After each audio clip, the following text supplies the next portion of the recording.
Good evening, everyone, from Long Beach here at Blair Field. We have ourselves a rubber match Thursday between two California foes.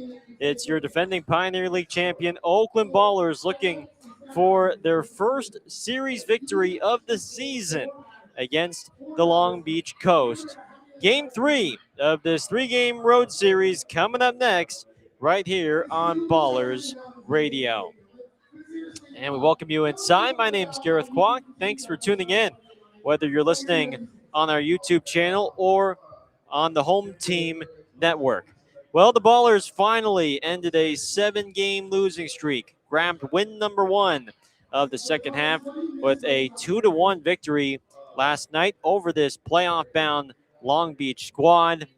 In just his second start since rejoining the team, the left-hander Reed Butt set the tone with 6 1/3 innings and allowed just 1 run on 4 hits with 1 walk and 4 strikeouts in a no decision. At one point, he set down 10 consecutive Coast batters, and the only run he allowed was a 2-out solo homer to Easton Jones in the second. Cole Percival for Long Beach, though, was as good. 6 shutout innings, just 4 hits, 1 walk, and 5 strikeouts to neutralize the Ballers' offense. And eventually, Oakland would break through after being shut out for the first 16 innings of this series. 2 runs scored in the top of the 8th. The rookie Tristan Moore, in just his second game as a professional, collected his first hit and RBI with a 1-out single that brought home Isai Santos from third. And after a walk and a flyout that advanced Moore to third, Cam Buford hit a ground ball to second that was muffed by Patrick Roche, and it allowed Moore to score the go-ahead run and give the Ballers their first lead of the series at 2-1. There would be a little bit of trouble in the 8th for Oakland as Valek Cisneros gave up a leadoff walk and then a 1-out single to put Long Beach runners on first and third. Aaron Miles called on his closer, the youngest player on this team at 21 years of age, Langston Burkett. He entered the game and collected the final 5 outs. He struck out 2 in the 8th and 2 more in the 9th to record the save and end Oakland's 7-game losing streak. Final score yesterday, Oakland 2, Long Beach 1. It's the first win for Oakland on the road here in Long Beach this season. And it's the first win over the Coast since June 16th. And the Ballers have a great chance to win the series with a victory tonight. Our 2 pitchers brewing pitching matchup tonight for the Ballers. They will turn to the right-hander Aiden Rissy, the former San Francisco Don, will take the hill for a 12th time this year. He is facing Long Beach for a 4th time, and he will go against the former big leaguer, the former Giant, the former Cub, National, Angel, you name it. It's Jerome Williams, the pitching coach for Long Beach, who will only throw likely just 1 inning today, but we've been told that he has a 30-pitch limit. He's going to be limited to 30 pitches today, but he is their marketing player for tonight, and he is going to pitch and start this game for the Coast with the expectation that the left-hander Garrett Vandeventer will take over after his 30 pitches are done. So it should be at least an entertaining first inning to see how the former big leaguer, the former first-rounder Jerome Williams does at 44 years of age. He's been at the helm of this terrific pitching staff for his Coast, and now he's going to try to lead them himself with at least a good start before eventually Vandeventer takes over. When we come back here on the Ballers pregame show, I had a chance to catch up with the starting lefty from yesterday, Reed Butts, who is back in a Ballers uniform. It's his 3rd season as a Baller and as the team's franchise pitcher. How did he feel things went yesterday, and how that start can perhaps provide some good mojo for this team as they are finally no longer winless. My conversation with Reed Butts is coming up next when the Ballers pregame show continues right here on Ballers Radio.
Welcome back to the Ballers pregame show. Gareth Kwok alongside the starting left-hander from Wednesday night.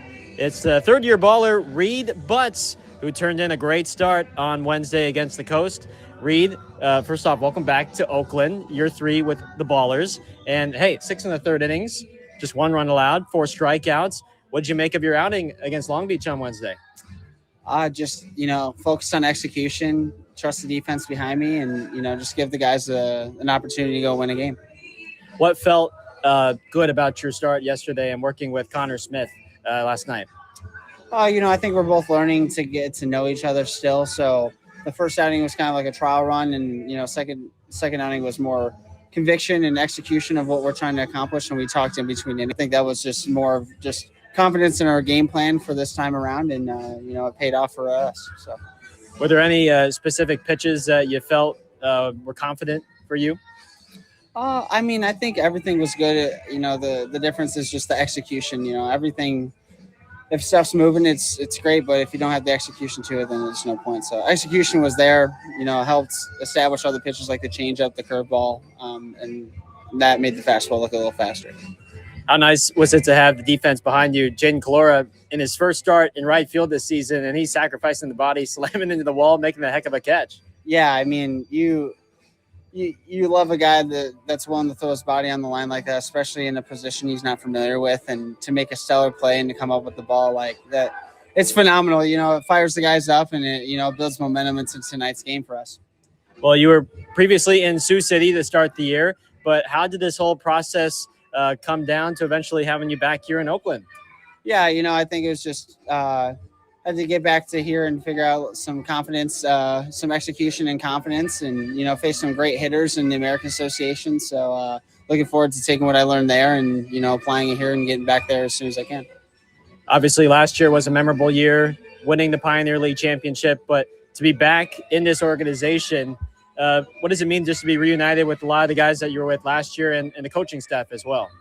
Yeah, I think it's good always to have, a core piece of leadership on, the pitching side and the hitting side. Last year we had a really good core for both sides, especially with Tilo and then the pitching staff this year with Trey and, and Gabe Tanner. So I'm glad I can just add to that, and I'm here to just help these guys out, get these guys going. If they ask questions, if they're wanting to learn something or wherever I can help out, I will, and ultimately get us wins and hopefully get us in a playoff spot.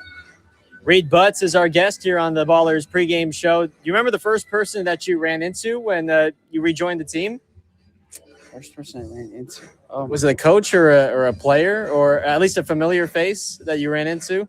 I think it was Nick Leahy and Jake Leahy? Allgaier. Yeah, Okay. Leahy, Allgaier, and Trey. Yeah, familiar faces, which was nice. So good to see them. And then obviously I played with Cam earlier this year and Tatum there too. So looking forward to being back here.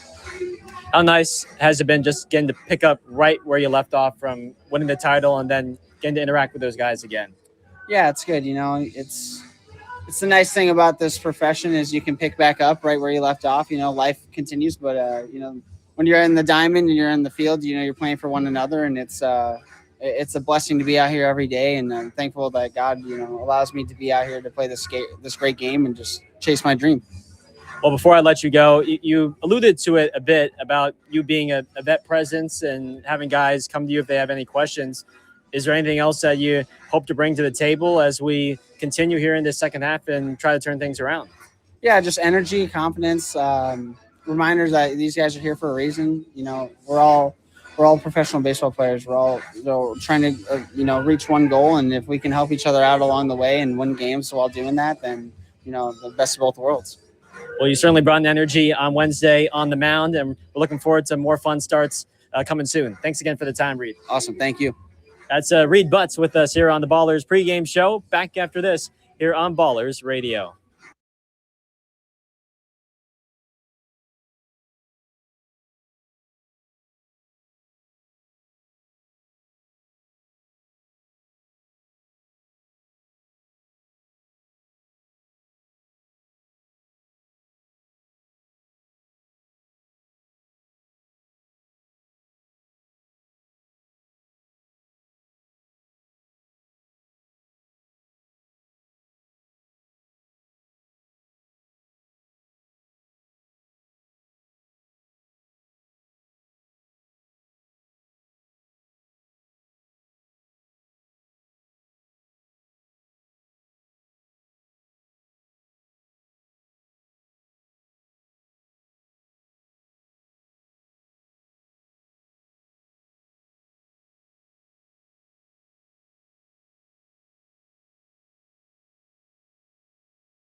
Just a few moments away from first pitch between your Ballers and the Coast.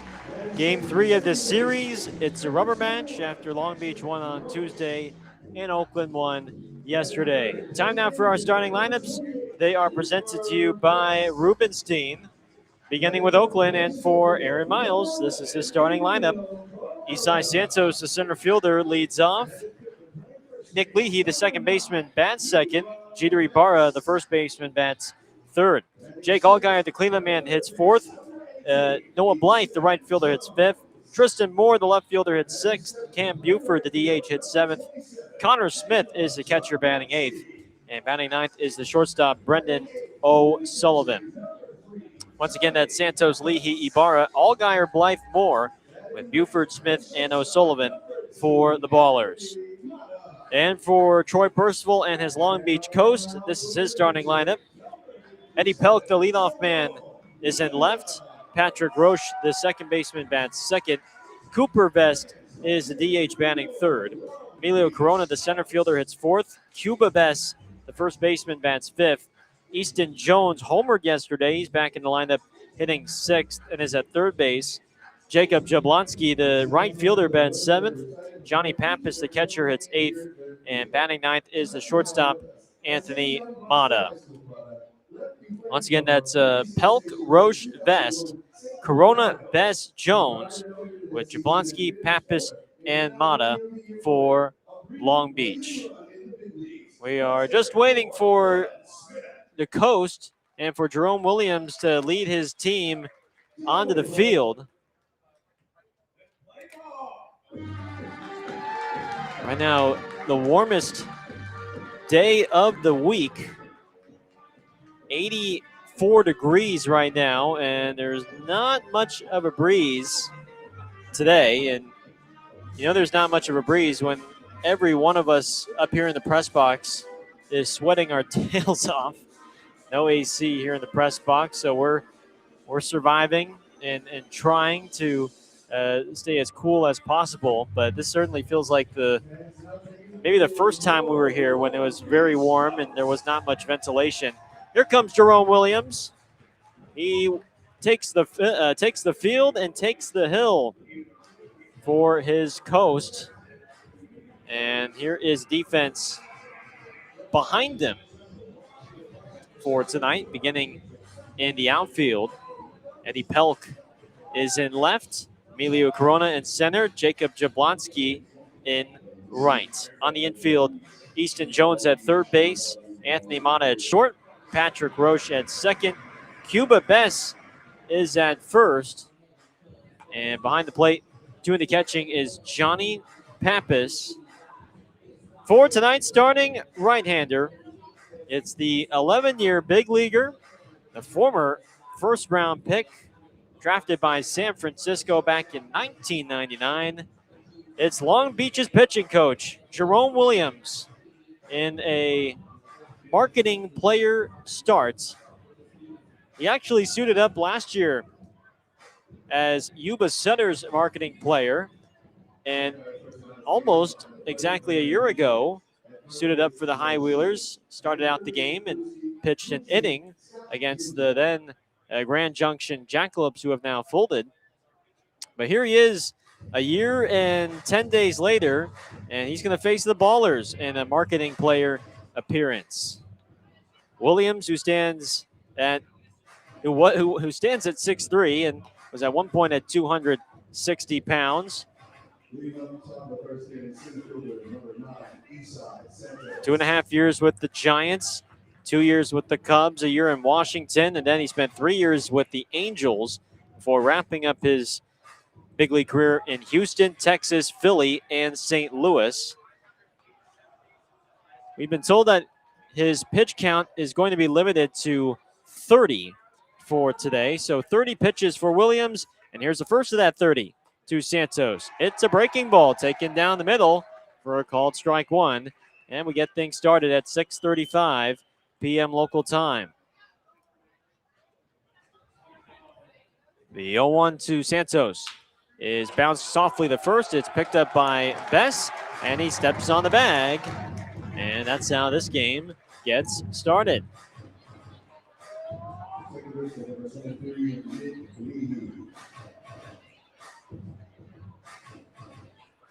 Williams sporting his signature bright pink glove, which he sported for much of his career as a nod to his mother. The first pitch to Leahy is a fastball low for ball one.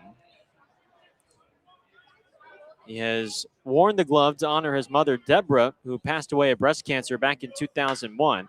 Here's a 1-0 bouncer to third, collected belt high by Jones. And his throw to first is in time for the second out. So only 4 pitches needed for Jerome Williams to get the first 2 outs. Right now, lots of breaking stuff. Fastball has sit in the mid to high 80s right now. It's still very impressive for the 44-year-old out of Honolulu. And here is Jeter Ibarra. First pitch to Jeter is a big curveball taken low for ball one. The 11-year big leaguer versus the Pioneer League's home run leader in Ibarra, the 1-0. Here's a fastball inside at 85 miles an hour. 2 balls and no strikes. Jeter's hitting .348, 22 home runs, 60 runs batted in. The 2-0 from Jerome is cut on and missed. There's a changeup from Williams. It's 2-1. Relied a lot on his sinker, cutter, and changeup. He does have a curveball that he's going to implement today. Quick pitch, 2-1. Fastball misses inside, and it's 3 balls and a strike. We have a young group of fans, tarps off, waving their shirts towards the first base stands. They are into it. 3-1 is low. Ball 4, and Williams would like to use a challenge. After review, the pitch has been confirmed a ball. The pitch is confirmed a ball. That's one thing Jerome didn't have back in his day, the ABS system. And here comes Jake Allgaier. Jerome Williams began his pro career at the age of 17. He was a 39th overall pick back in 1999 by the Giants out of Waipahu High School in Waipahu, Hawaii. First pitch to Allgaier is a fastball up and away for ball 1.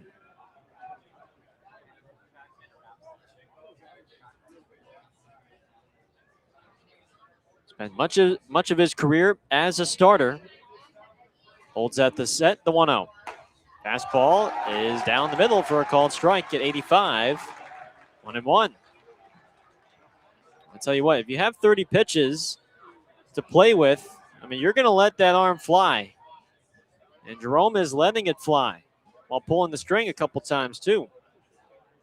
Here's a 1-1. Change up. That's in there for a called strike. 1-2 on Allgaier. Can't really prepare for a situation like this, given the last time he truly pitched, Jerome Williams, was in 2018. 1-2.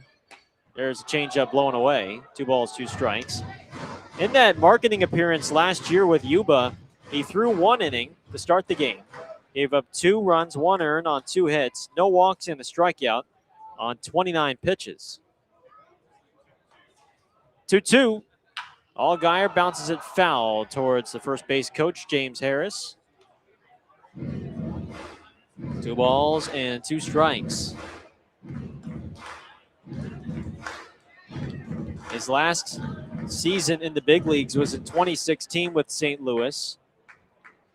A handful of seasons in independent baseball between Somerset in the Atlantic League and then in the Mexican League as well with Monclova. 2-2. Breaking ball misses outside, and it's a full count. A brief stint in Indy ball with Long Beach when they were the Long Beach Armada back in 2008. And they played at this field. There are members of the Armada here today to support Jerome. Payoff pitch, runner goes. And Allgaier takes strike 3 called on the outside corner. And Jerome Williams gives up a 2-out walk, but then gets the strikeout of Jake Allgaier. And it's a scoreless first for the Long Beach pitching coach. Everyone out of the dugout to congratulate Jerome in what is likely his 1 inning of work today. We head to the bottom of the first.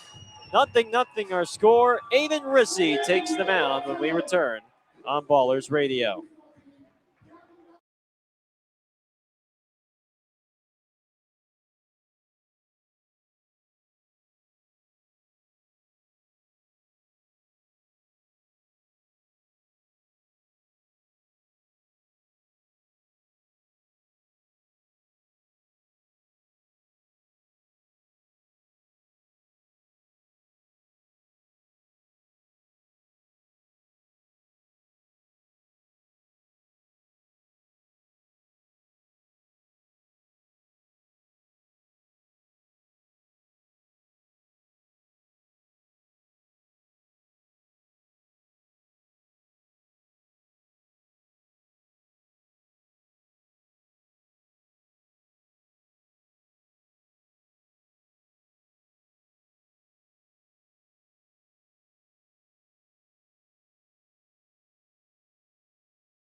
Long Beach's pitching coach, Jerome Williams, throws 16 pitches and deals a scoreless first, including an inning-ending strikeout of Jake Allgaier. And we head to the last of the first. No score. Here's the defense behind Aiden Rissy today. Tristan Moore in left field, Isai Santos in center, Noah Blythe in right. And on the infield, Jake Allgaier's at third base, Brendan O'Sullivan at short, Nick Leahy at second, Jeter Ibarra at first. And behind the plate doing the catching is Connor Smith. For tonight's starting righty, it's the 24-year-old Aiden Rissy who takes the mound, and the first pitch to Eddie Pelk is a fastball inside for ball one. Rissy, the La Jolla native, in his second year as a professional, and he's making his 12th start of the year. From the windup, righties 1-0. Pelk stares at a fastball on the outside for a strike. 1-1. Rissy last threw on Friday against Modesto. A short start from him, though. 1-1 pitch. Pelk takes high and outside with a heater. 2 balls and a strike. 3 innings pitched, 7 runs allowed on 6 hits, with 4 walks and only 1 strikeout in the loss. 2-1 pitch. Pelk takes high and away with the fastball, 3-1. 8.56 ERA for Rissy in 54 2/3 innings. 3-1. Pelk fouls it straight back into the screen, and it's 3-2.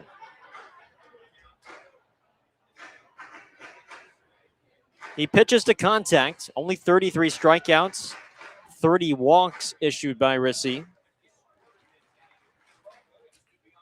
Pelk is batting .387, which is 10th best in the league. Here's a payoff. And Pelk bounces it up the middle. Shortstop O'Sullivan field spins, throws to first, and they got him. Brendan O'Sullivan flashes the leather up the middle on a high chop behind the bag. Stayed down on the short hop, spun around, and then threw a strike to Jeter Ibarra for out number 1.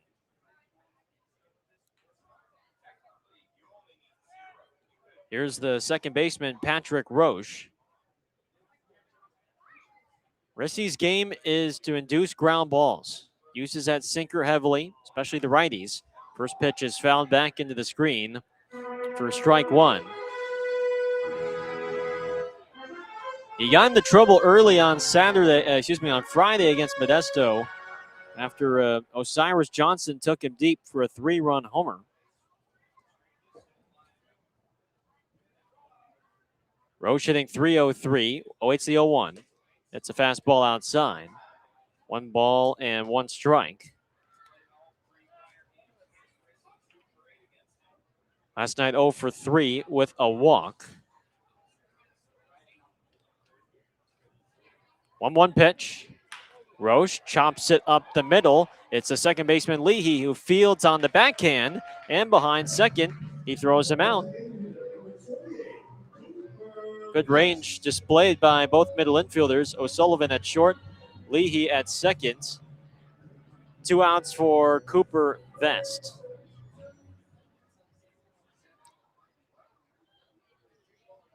This is Rissy's 4th start against the Coast. He last faced them on June 30th.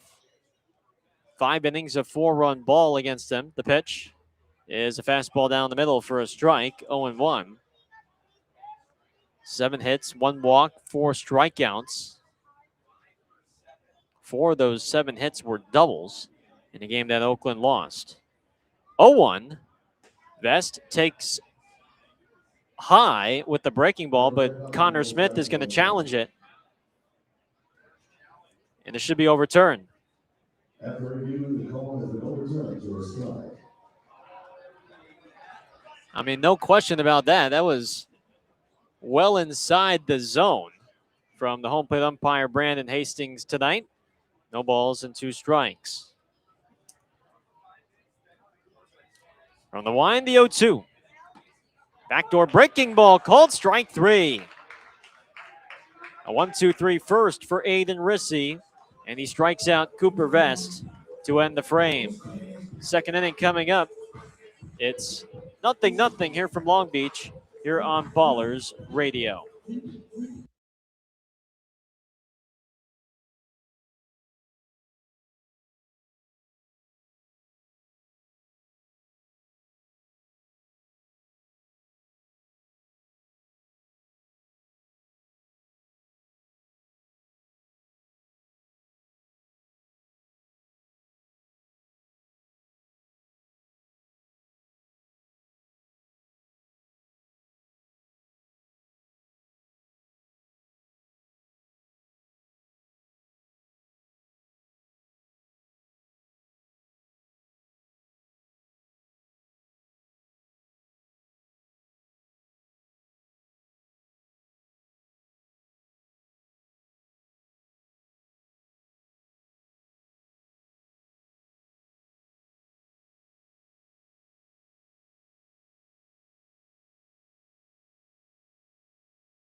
Top of the second inning, no score. Ballers are up to bat, and we have a new pitcher on the mound for Long Beach as expected.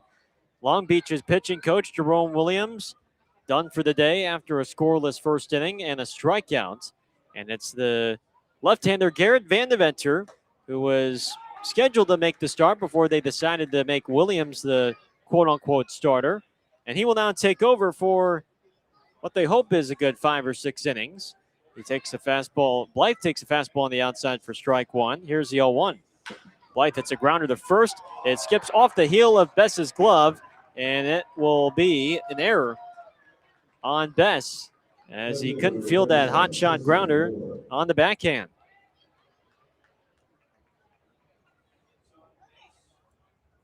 Ball was hit hard at 103 miles an hour, but Bess didn't have to move. He decided to try and backhand it, and it came up and hit the heel before ricocheting to the second baseman, Roche. One on for Tristan Moore. First pitch to the left fielder is popped up. Behind short, it's Mata who makes the catch in shallow left on the outfield. One away for Cam Buford.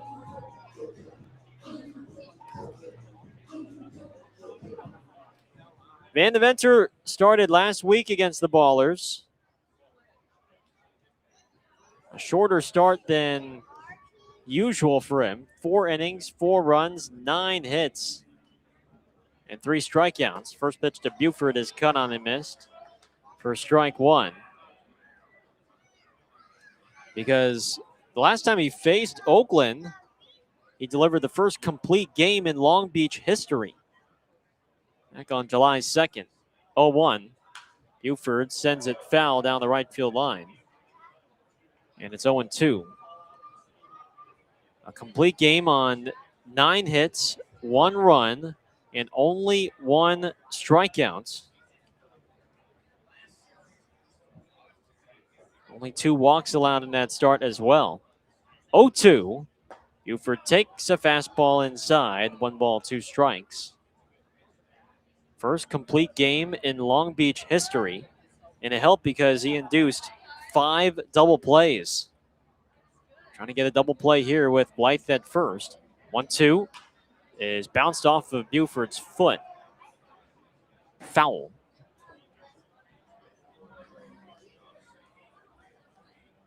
Gam is the starting DH for today for a second straight night.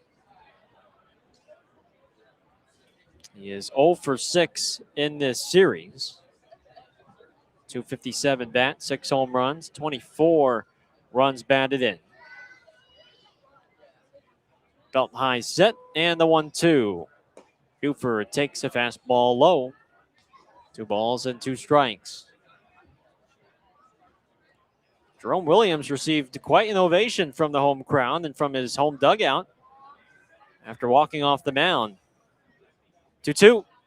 Buford fouls it off the catcher, Pappas, and it rolls behind him. It seemed to clip him pretty good. Pappas is walking around the plate trying to shake off the sting.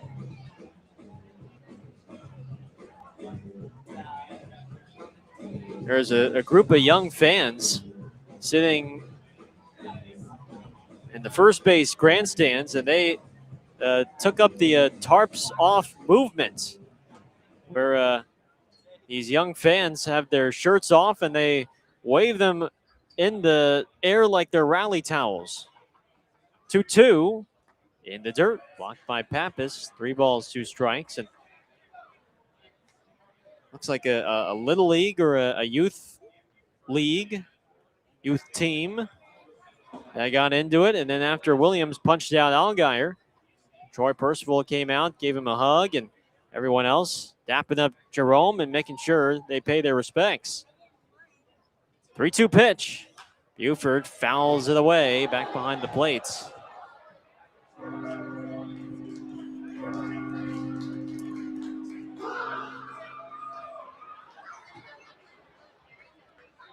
I asked Aaron Miles, would you ever consider doing that? Being a marketing player for a day?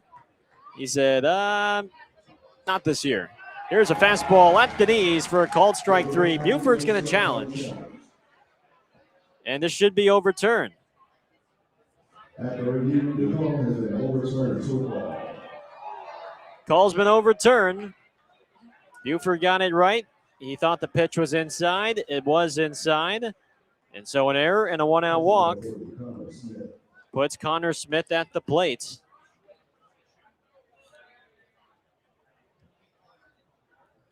I suggested to Aaron, hey, we need to have you in the box, and you got to face Jerome like the good old days.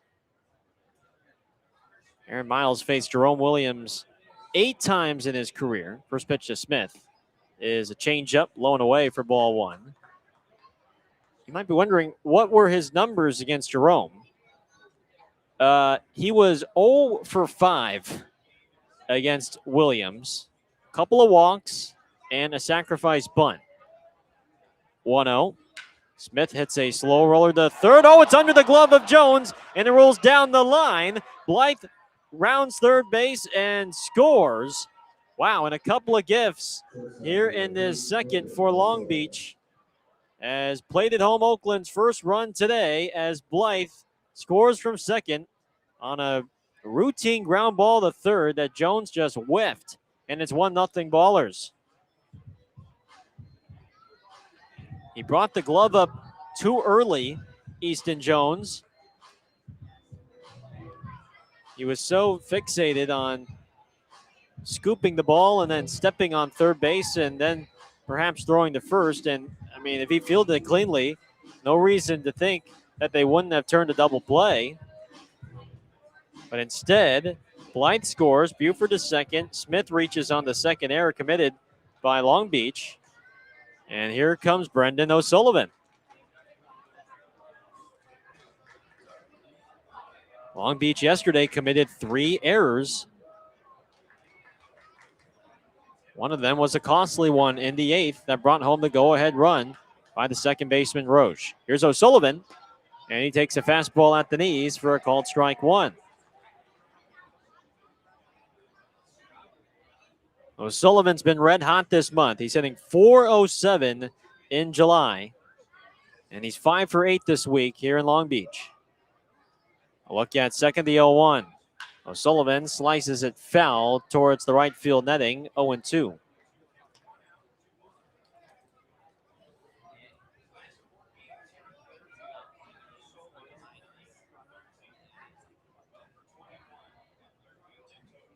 A 1-0 Oakland lead. O'Sullivan filling in for Trey Cobb while he continues to rehab the injured knee, the popliteal muscle. 0-2, swing and a miss. The ball skips away from the catcher, Pappas. First base was occupied, so he's out, but Buford advances to third, and Smith advances to second on the wild pitch. So even though he strikes out swinging, it's just as good as a ground ball or a fly ball that advances both runners. 2 down for Isai Santos.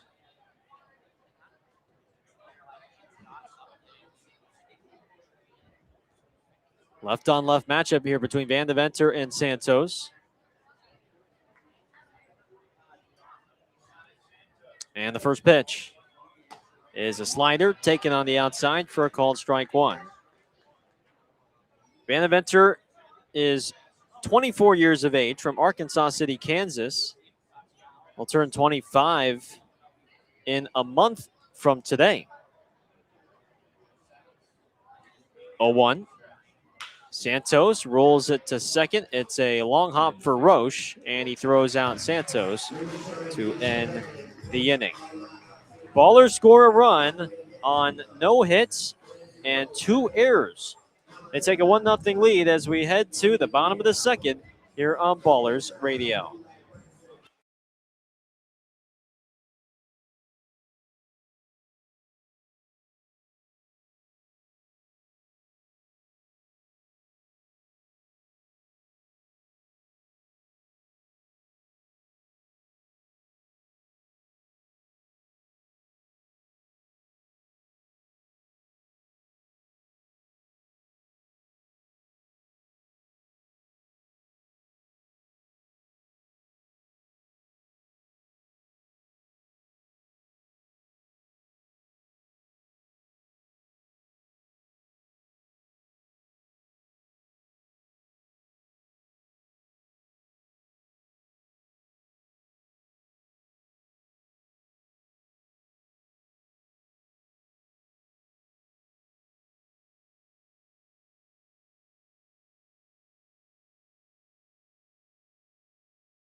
Heffernan Insurance Brokers has been helping people make smart decisions since day one, offering business insurance, personal home and auto, employee benefits, and retirement and wealth management. Make a smart decision for your business or family today. Visit Heffernan Insurance Brokers online at fins.com. Bottom 2, 1-0 Oakland. It's Emilio Corona the leadoff, followed by Cuba Bess and Easton Jones against the right-hander Rissy. Rissy stands on the first base side. First pitch is popped up, and it sails behind the plate out of play for strike one. Just 12 pitches needed in that first for Rissy.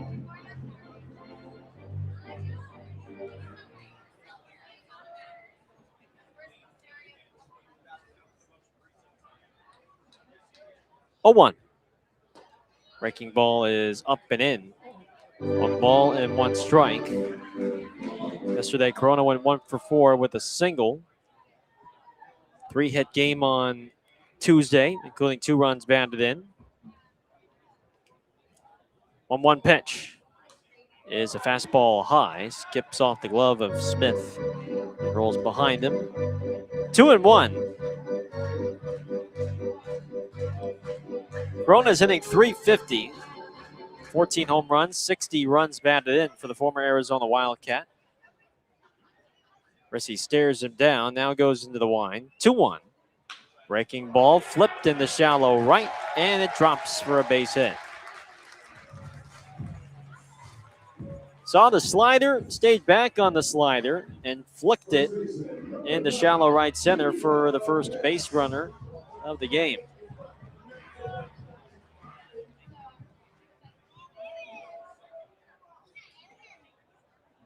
Here is Cuba Bess, the catcher,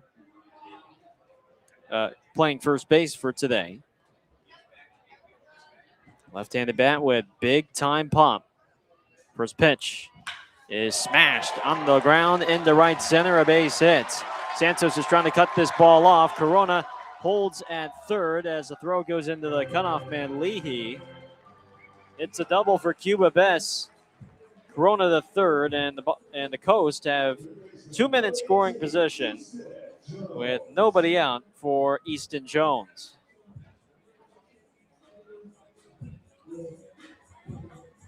Rissy threw him a get-me-over fastball, and Bess just roped it on the ground sharply in the right center.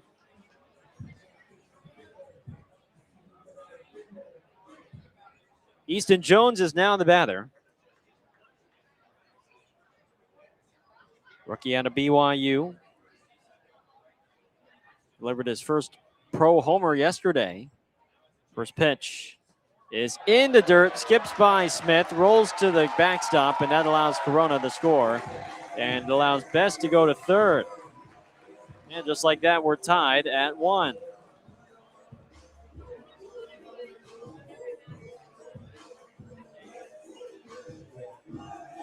And it did not take long for Long Beach to respond. 2 hits, a wild pitch, and we are even at 1. Infield will stay back. It's 1 ball, no strikes on Jones. The pitch is cut on and missed. On a fastball. Foul tipped, as a matter of fact. 1-1.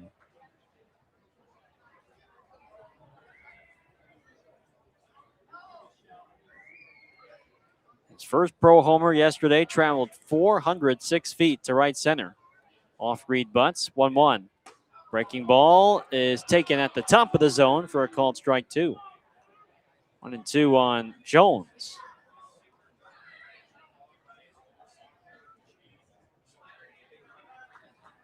Bess is at third.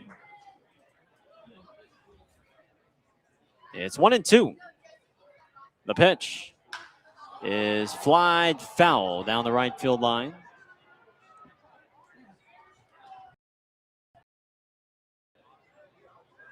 Jones, who vest at BYU back when the two teammates.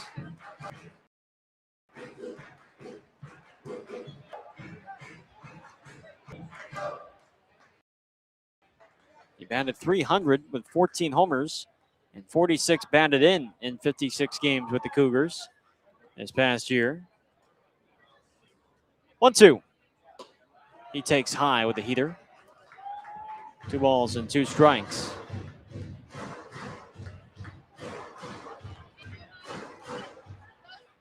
Coast 1, Ballers 1. Bottom of the second. Rubber match between these two sides. Belt high set for Rissy, the pitch. And Jones swings and misses as he fails to hold up on a slider low and away. 1 away, 2 strikeouts for Rissy. And here is Jablonski.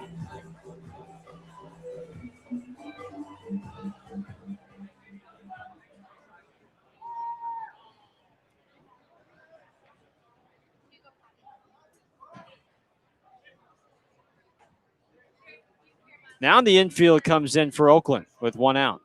First pitch to Jablonski is a breaking ball down the middle for a called strike 1, 0-1.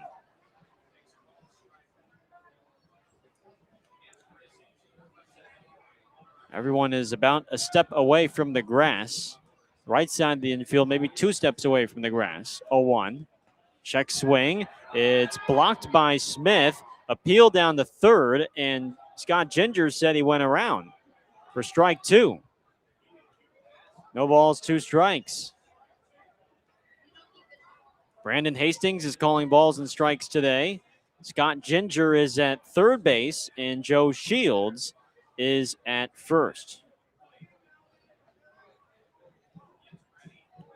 Rissy is ahead in the count 0-2 on Jablonski. The pitch is a check swing and a miss. It's blocked by Smith. He picks it up, throws to first. It's in time. And that holds Best at third base. 2 big strikeouts for Rissy in strikeout situations. And the infield can retreat with 2 down. Time now for our Caltrans keys to the game. My keys for tonight, if the Ballers want to win this series, number 1 for Aiden Rissy, first pitch strikes. Have to deliver first pitch strikes against this team. He's doing it so far early. Hopefully that can continue, as the first pitch to Pappas is a breaking ball low and away, ball 1. So if he can deliver first pitch strikes, that'll be significantly good. And number 2, be aggressive on the base paths. Isai Santos did it yesterday, swiping an extra base, allowed him to score. 1-0 is in the dirt. 2 balls and no strikes. If the Ballers can be aggressive on the base paths, on pitches in the dirt, or trying to time up pitchers and get themselves 90 feet closer so that situational hitting can bring them home, that'll certainly be a key. 2-0. Watch out. Pappas takes up and in with a fastball. And it's 3-0. Those are your Caltrans keys to the game for today.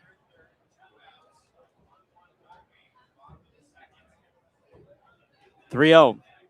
Pappas takes inside, ball 4.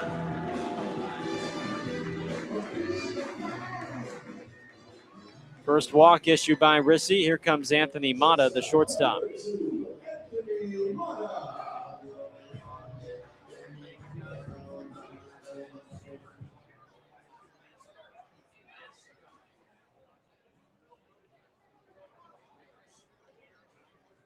Mata is making his first start this week. He did come off the bench yesterday to pinch hit and play short late.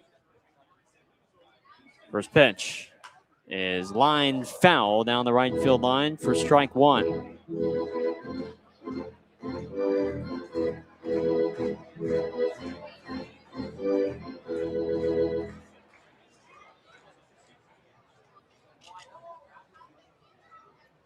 Oakland 1, Long Beach 1, bottom of the second. 2 outs, 0-1. Mata breaks his bat and flares it into right center, a base hit. Best scores. Pappas to second. And it's a tough luck base hit given up by Rissy as he pounded that sinker in on Mata's hands, induced a broken bat. But it gives Long Beach the lead. It's now 2-1 on the RBI single from Mata.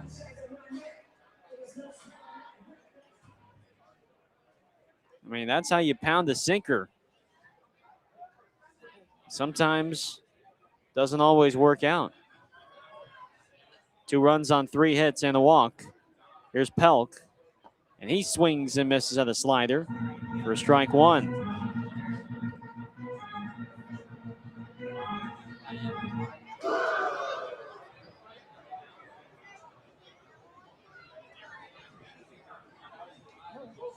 After 12 pitches in that first, he's delivered 20 here in the second. 0-1. Breaking ball, outside corner, looked at for strike 2. No balls and 2 strikes on Eddie Pelk.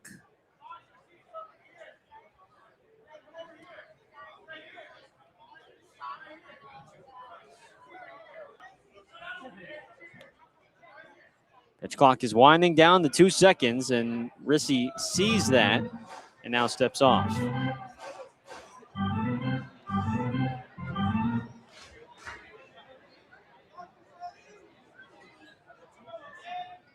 No balls, 2 strikes. A belt high set, and the 0-2.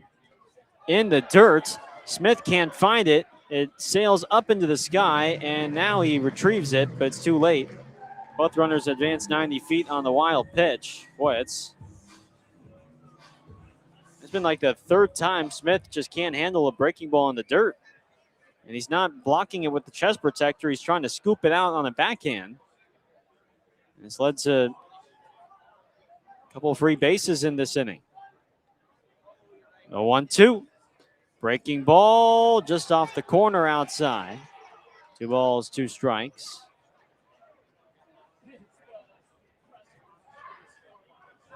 Patrick Roche, the second baseman, is on deck. The 2-2 from Rissy is high and away. 3-2. Roche on deck. Long Beach in front, 2-1. The payoff pitch to Pelk on the way. And it's rolled foul towards the Long Beach dugout.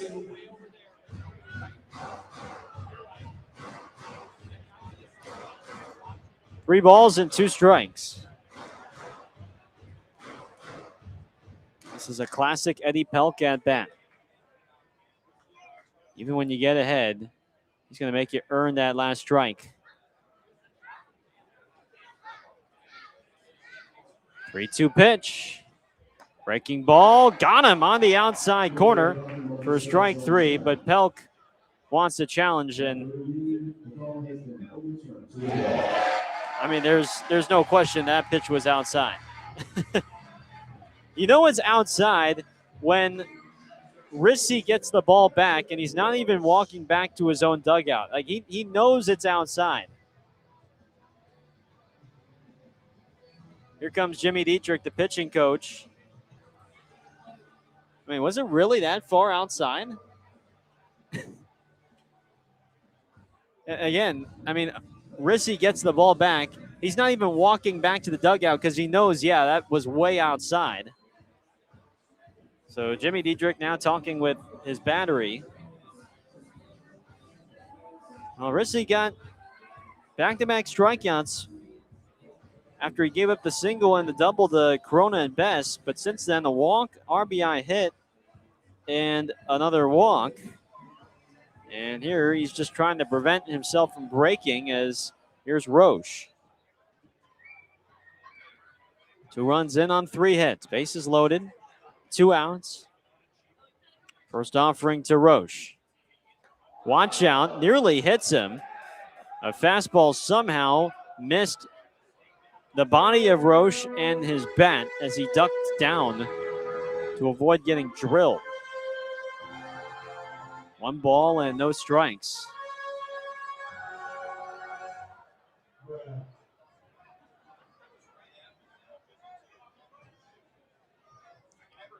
Just trying to rein in that sinker. It's got good run to the arm side. 1-0 is grounded into right. A base hit.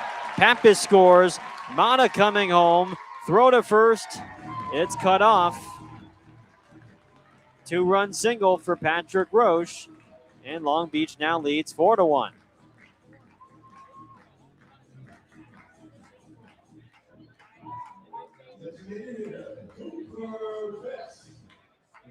Well,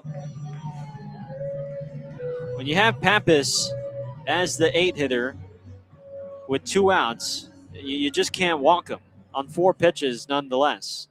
That's the big at-bat here. Not the single by Mata, not the walk to Pelk or the single by Roche, but a 2-out walk to the 8-hitter Pappas, who's hitting 194 this year. You just can't walk him. So Vest now takes the ball up and away. 1 ball, no strikes. Pelk is at second. Roche has RBI 36 and 37 this year. 1-0. Vest lines one down the line. That's a fair ball into the left field corner. Pelk scores. Roche touches third. He's being waved home. The throw misses the cutoff man. And Cooper Vest has brought home 2 more. It's now a 6-1 Coast lead.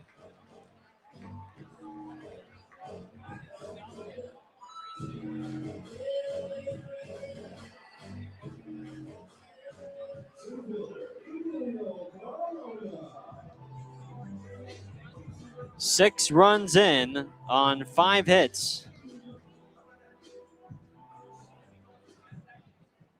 The last 5 have reached, and now Long Beach is officially going to bat around. As here is Corona. First pitch is a breaking ball high for ball 1. Corona led off this inning with a single.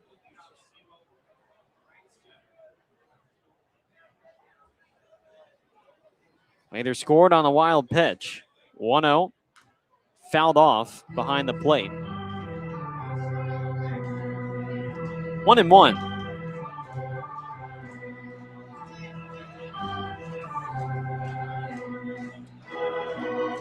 Six runs, 5 hits, 2 walks,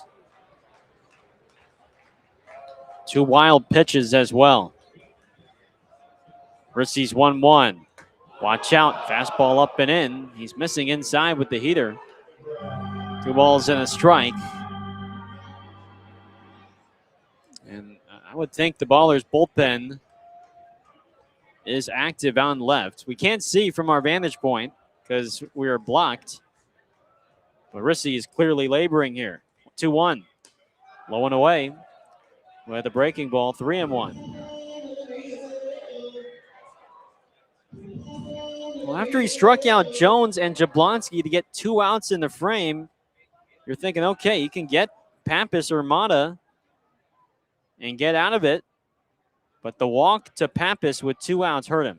3-1. Corona fouls it back. 3-2. And again, to me, that's the big at-bat. Walking the 8-hitter on 4 pitches. And this inning has spiraled. Got to take a deep breath and deliver a good pitch here to Corona. Here's the payoff. Corona hits it on the ground to short. Backhanded by O'Sullivan. His throw to first on one bounces, not in time.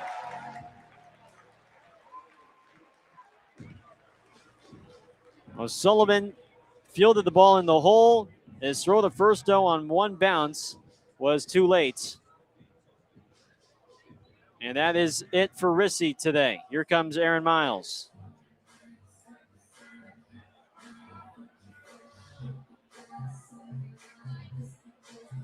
The last 6 have reached against Rissy, and he is done for the night.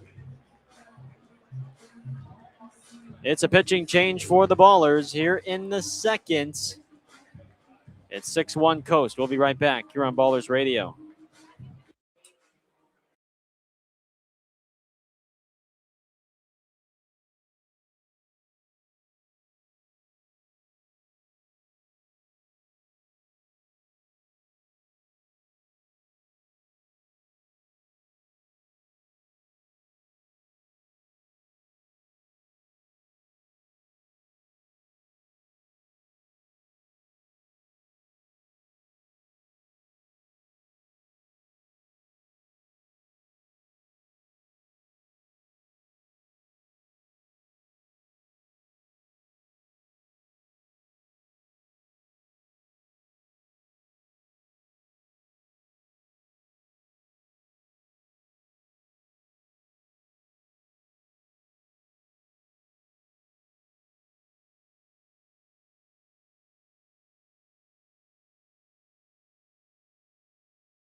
It's a call to the bullpen for Oakland here in the bottom of the second. Men on the corners for Long Beach. And it's the left-hander Tyler Bates who takes over. Just signed by the club 2 days ago out of the Pecos League with the Trinidad Triggers. And there'll be a second appearance as a Baller as he replaces Aiden Rissy. And unfortunately for Aiden, it's his shortest start of the year. Just an inning and 2/3, 6 hits, 6 runs, 2 walks, and 3 strikeouts. And it's Cuba Best, the lefty, to face the left-hander Bates. First pitch, runner goes. Pitch is outside. Smith pump fakes. It's a ball. And a stolen base for Corona is 25th of the year.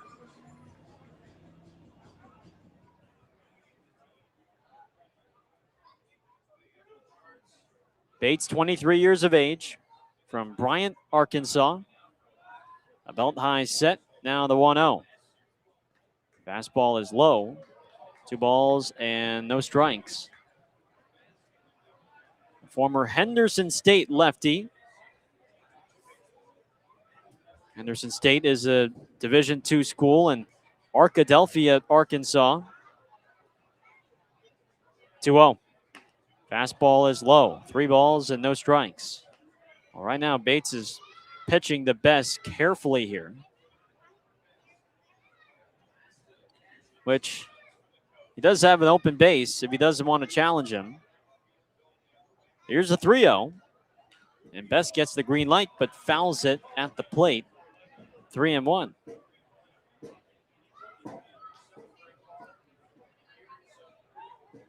He is the team's RBI leader and home run leader. 78 batted in, 17 home runs.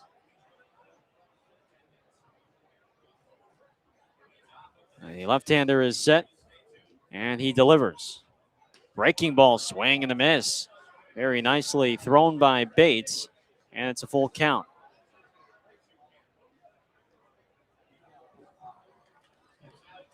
Bates faced Best on Tuesday, gave up an RBI single to him. 3-2. Breaking ball is rolled foul down the first base side. Stands at 5'10", only 180 pounds.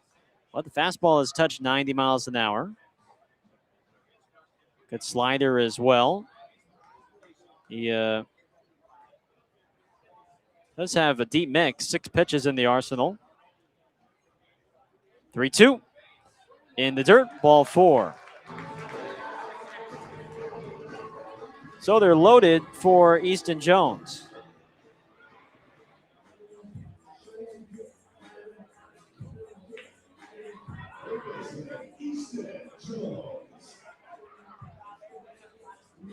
It was only 1/3 of an inning in his debut for Bates for getting Jablonski the ground out to short. He faced 2 batters, collected the final out of the 5th after relieving Hunter Day.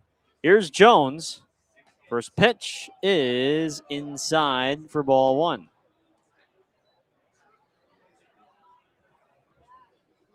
He was named the Pecos League All-Star this summer, while with the Trinidad Triggers. Here's his 1-0. Fastball is on the lower inside corner for a called strike, 1-1.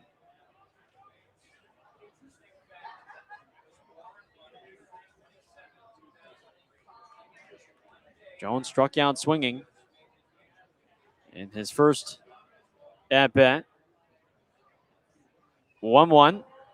There's a good breaking ball at the top of the zone. Called strike 2. This is the 12th man at the plate for Long Beach. Bases loaded, 2 outs. 6-1 Long Beach. Here's the 1-2. And Jones takes high with the slider. 2-2.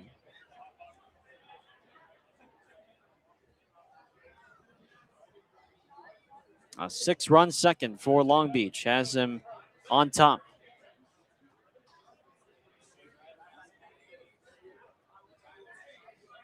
He's ready to 2-2. Breaking ball, foul back. It's the awning. The count stays 2-2.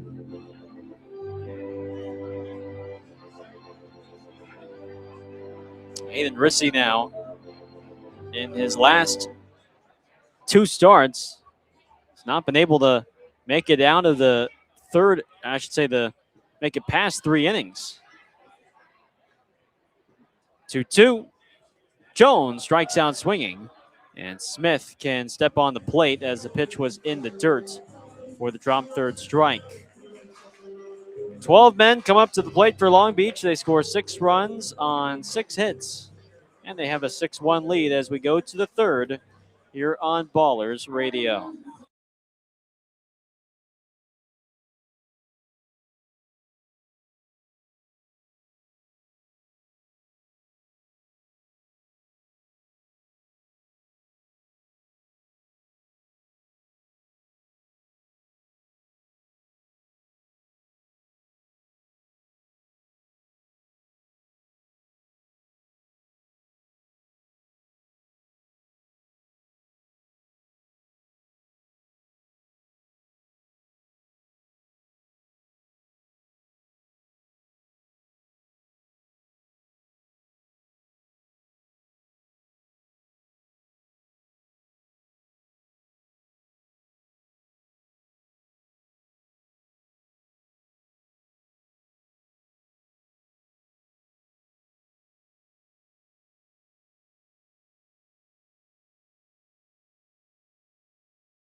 Nick Leahy leads off for the Ballers here in the top of the third against the left-hander Garrett Vandeventer, who deals a ball up and away. 1 ball and no strikes. 6-1 Coast after Long Beach scored 6 runs on 6 hits in that second inning. 1-0 from Vandeventer. Is a fastball high and outside. 2 balls and no strikes. Leahy, Ibarra, Allgaier, 2, 3, and 4 due up for Oakland, who has a run on no hits and 2 errors in this game thus far. 2-0. There's a fastball on the outside for a called strike. 2-1 on Leahy. He sees lefties well. He's batting .424 against southpaws. 2-1. Change up, outside corner, looked at for a strike. And it's 2-2. God, I am like just sweating today. This is like the warmest I think it's been here in Long Beach. And I am just sweating through my shirt. It is so uncomfortable right now up here. 2-2. Ouch. Leahy fouls it off of his foot, and he's down on the ground.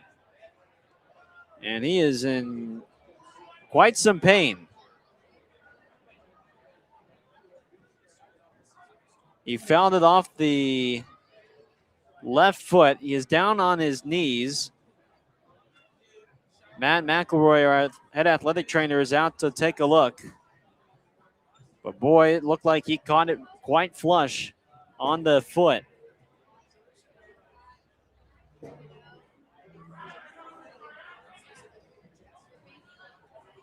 Leahy is sitting on his backside in front of the plate. Aaron Miles is down there. Matthew McElroy, our trainer, helps Leahy onto his feet, but he is limping.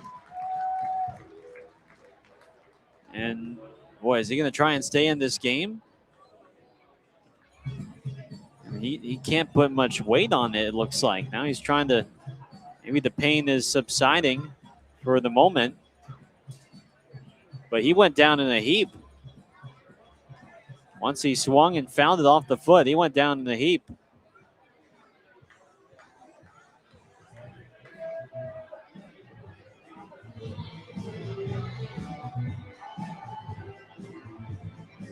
And he's going to try and stay in. The true test, though, is going to be when he's got to run. I don't doubt that he can swing the bat with half a foot, but I don't know if he's going to be able to run. We'll see.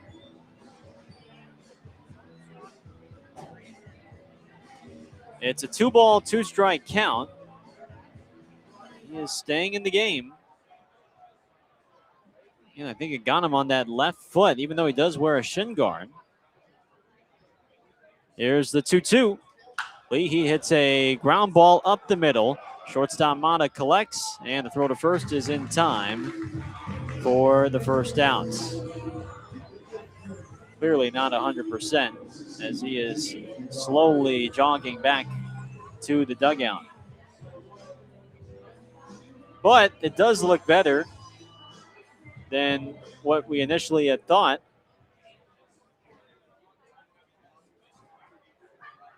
I mean, off first glance, it looked like, oh, he might not be able to put any weight on it. Here's Ibarra, 1 away. First pitch is low for ball 1.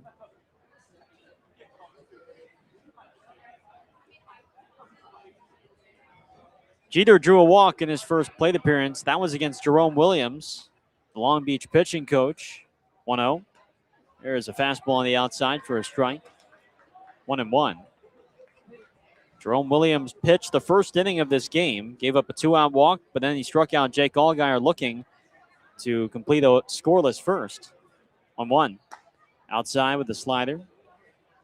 2-1.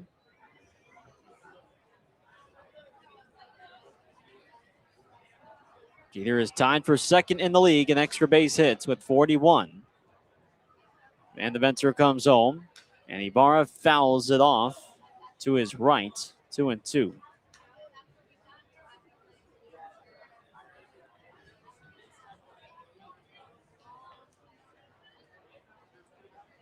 Six to 1 Long Beach. Top of the third here from Blair Field. The 2-2 on his way to Ibarra. And Jeter taps one softly on the ground to second. Roche charges and throws him out.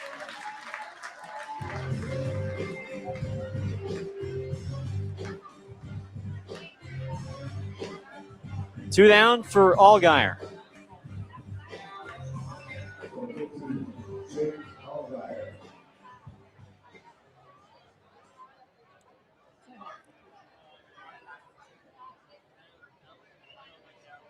Allgaier struck out looking against Jerome Williams in his first at-bat today. First pitch is fouled off at the plate. 0-1.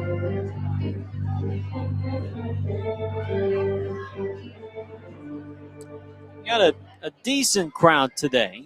Still not as good as Tuesday's crowd. Tuesday crowds have been the best because of the $2 Tuesdays promotion. 0-1. Allgaier takes up and in. 1 ball and 1 strike.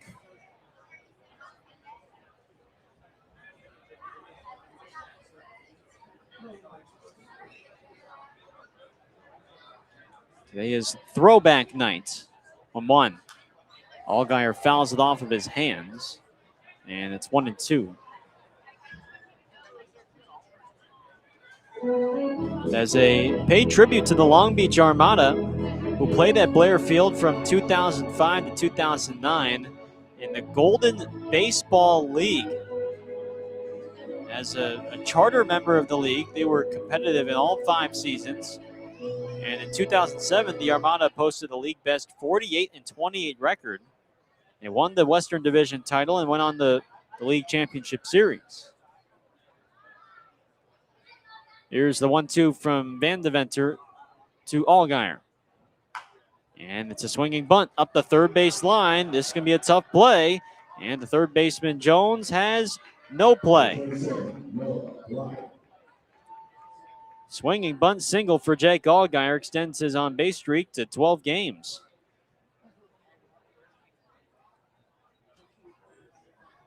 And up to the plate comes Noah Blythe. First hit today for Oakland.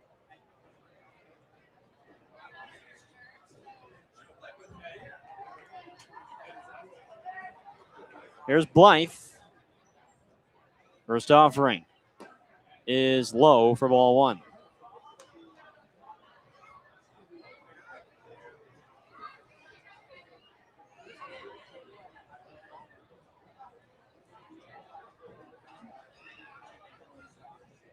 The pitch is sent high and deep to right, sending Jablonski back. He gets twisted around, leaps up, and did he catch it? He did. What a play from Jablonski on the warning track. A very similar play to the one that Jaden Calora made yesterday, where he got twisted around, leaped up, and made the catch as he crashed into the wall. And the inning is over. 2-out single, stranded at first. We go to the bottom of the third. It's 6-1 Long Beach here on Ballers Radio.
Back here in Long Beach, live from Blair Field.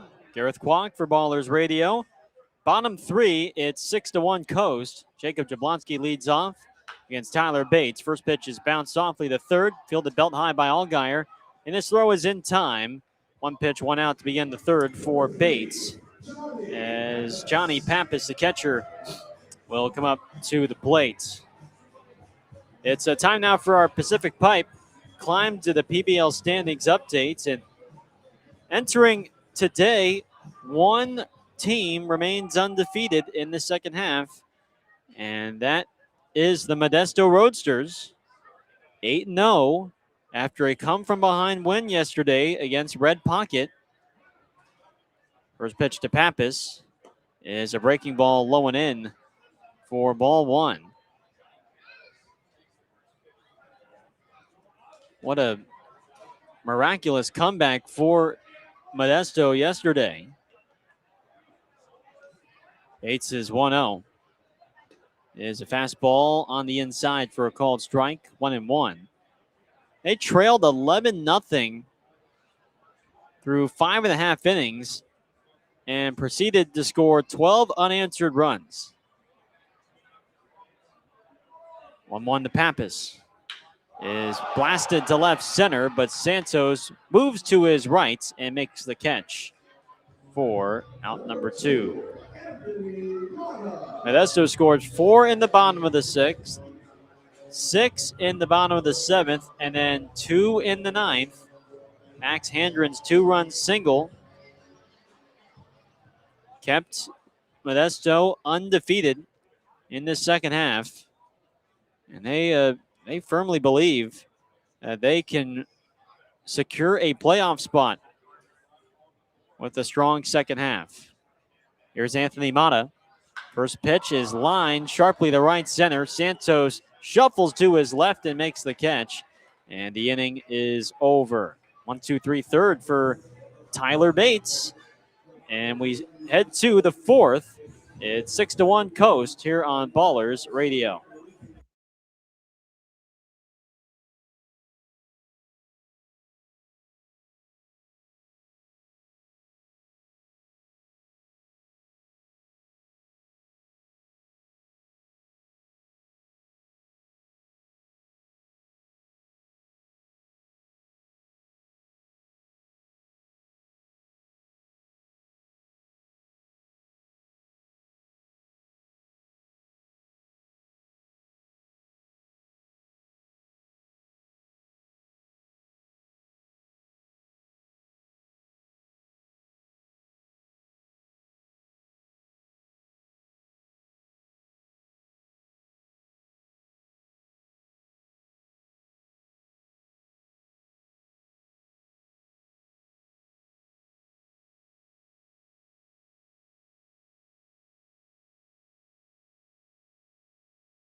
Top four here from Long Beach. It's 6-1 Coast.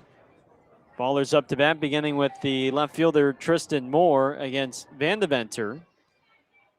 And the lefty's first pitch to Moore is up and in, and it hits Moore just above the elbow guard.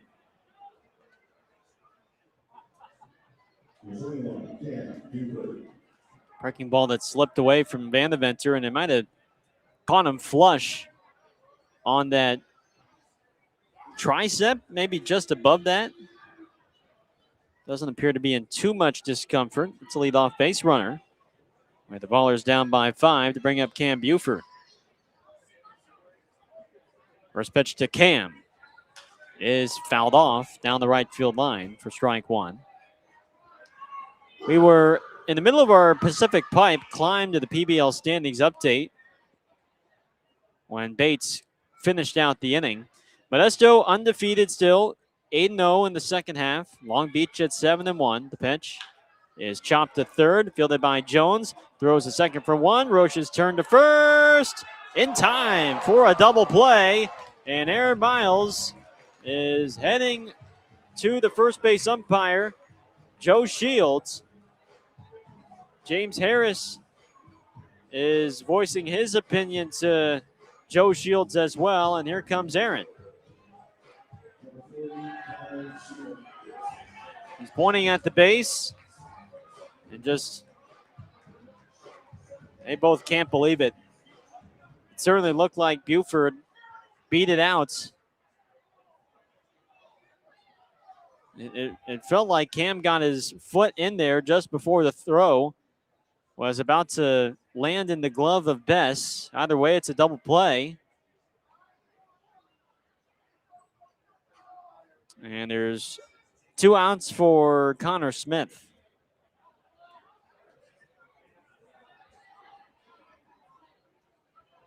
That's what Van Deventer did incredibly well last 2 starts ago against Oakland. He induced 5 double plays to complete a complete game. Here's a fastball at the knees, 0-1 here to Smith. Now with the bases empty and 2 down. He lifts the leg and deals the 0-1. Smith hits a hard ground ball up the middle. It's initially knocked down by Mata, throws to first, and then it pulls Bess off the base, and he can't apply the tag in time. Should be a base hit for Smith. And it brings up O'Sullivan with 2 down.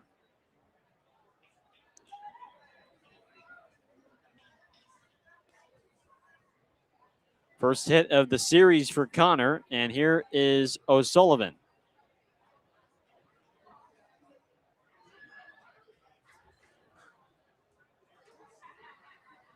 First pitch to Brendan is blooped in the shallow left. Pelk's going to play this on a hop.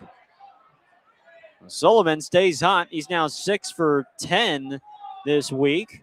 Smith to second base, and there's 2 on with 2 out for Isai Santos.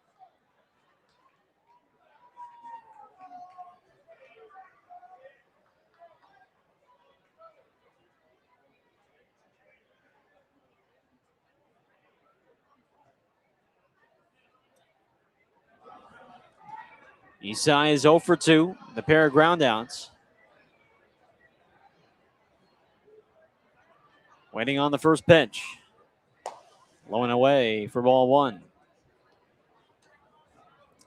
Van Deventer, another guy. We were talking about Tyler Bates and how he started out the year in the Pecos League. Van Deventer started out this year in Trinidad with the Pecos League.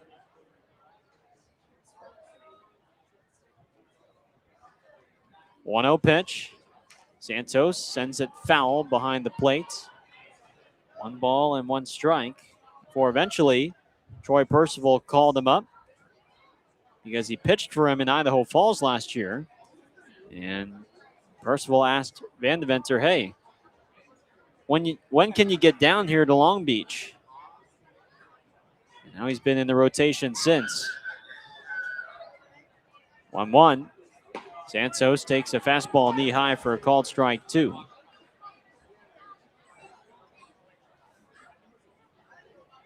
Long Beach operating with a 6-man rotation in this second half to keep the arms fresh for the postseason.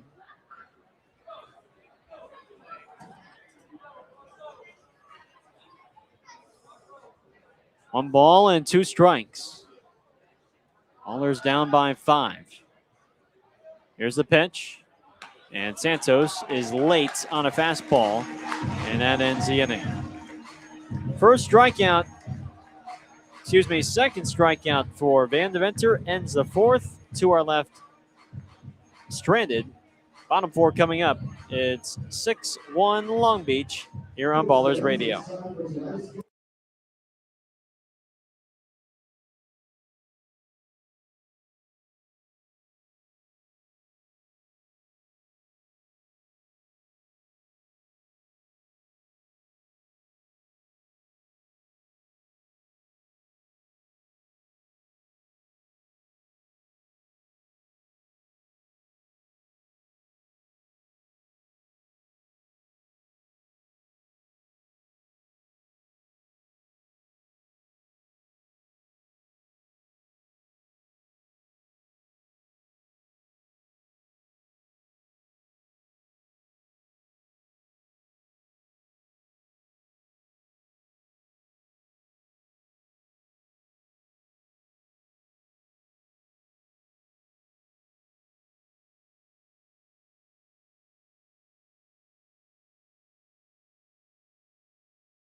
Eddie Pelk leads off for Long Beach here in the home half of the fourth.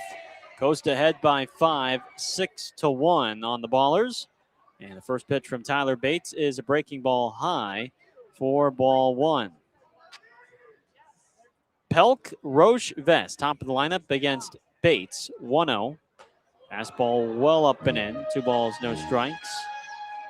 Bates has faced 5 batters, and after giving up a walk to Best, he has retired the last 4 as he pitches here in long relief. The 2-0. Fastball is high and outside, 3 balls, no strikes. Aiden Rissy going only 1 2/3 innings. Shortest start of the year for Rissy.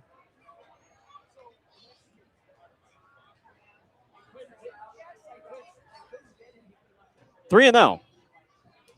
The pitch is a breaking ball outside for ball 4. That is the 80th walk drawn by Eddie Pelk this year, which by far leads the league. I mean, it's sort of a joke how many walks he has drawn this year compared to everybody else. And he's now just 6 walks away from matching last year's single season walks record. Time is called, and we have a pitch timer violation on Bates, and the count will be 1-0. To think that this is just game 57 and Pelk is already just 6 walks away from matching last year's record. I mean, he's gonna shatter this record from last year. 1-0. There's a fastball that I guess missed outside. That's in the zone. We got a challenge from Smith. A wise challenge. Should be overturned.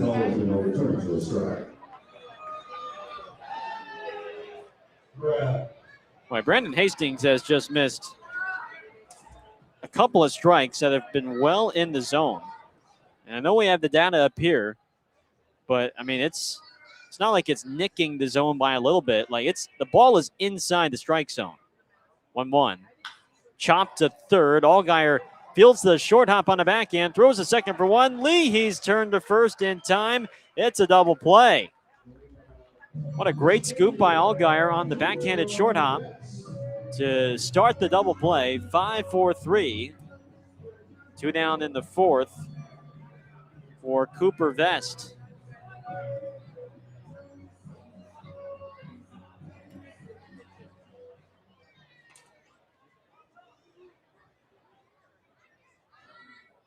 Here's the DH Vest. Now Bates steps off. The pitch clock was winding down, and he had not gotten the sign from Smith. Oh, they call the pitch clock violation on him. 1 ball and no strikes. Here it is. Breaking ball is high, 2-0.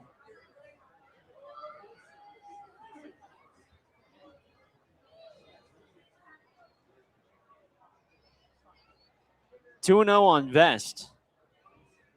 And the pitch is low, 3-0. Well, I suppose because he stepped off with no runners on base. That's why it became an automatic ball.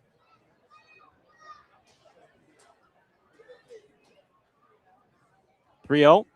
Fastball is inside, ball 4.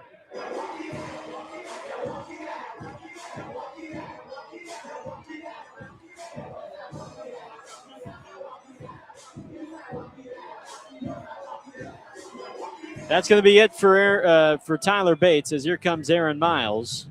Third walk issued by the left-hander. He gives the ball to Miles. He did a good job today in his second outing as a baller, as he deals 2 1/3 innings of scoreless relief. Now it's Brock Mayer who takes over for the Ballers, and we come back 6-1 Coast here in the fourth on Ballers Radio.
It's another call to the bullpen for Oakland here in the fourth. Tyler Bates throws 2 scoreless innings. He did give up 3 walks, but he struck out 1, no hits in his second outing as a baller. And now he gives way to the right-hander Brock Mayer. The Torrance right-hander from Cal State Fullerton faces Emilio Corona in a 5-run game. 6-1 Coast, last of the fourth. 2 outs. First pitch curveball is high for ball 1. Corona has a pair of hits, stolen base, and a run scored. Vest drew a 2-out walk. He's at first base. And the 1-0 is a fastball inside. 2 balls and no strikes. Mayer is in for a 7th time this year. ERA of exactly 6 in 9 innings. 2-0. Corona takes a slider on the outside, called a strike. 2-1.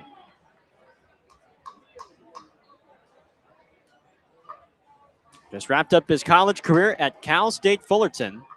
Brock Mayer. Belt high set. He lifts the leg. 2-1. Foul back. Into the screen. 2-2.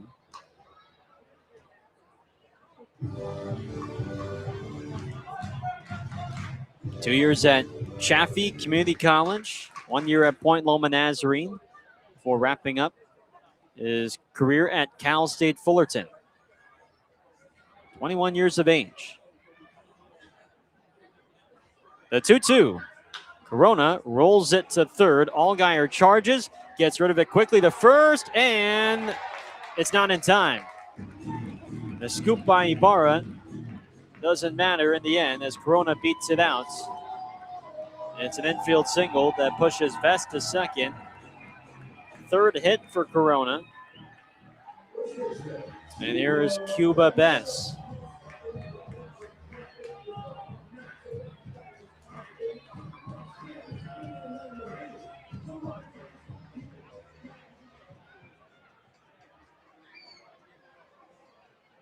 Bess has doubled and drawn a walk. 2 men on, 2 men out. First pitch is a fastball down and in for ball 1.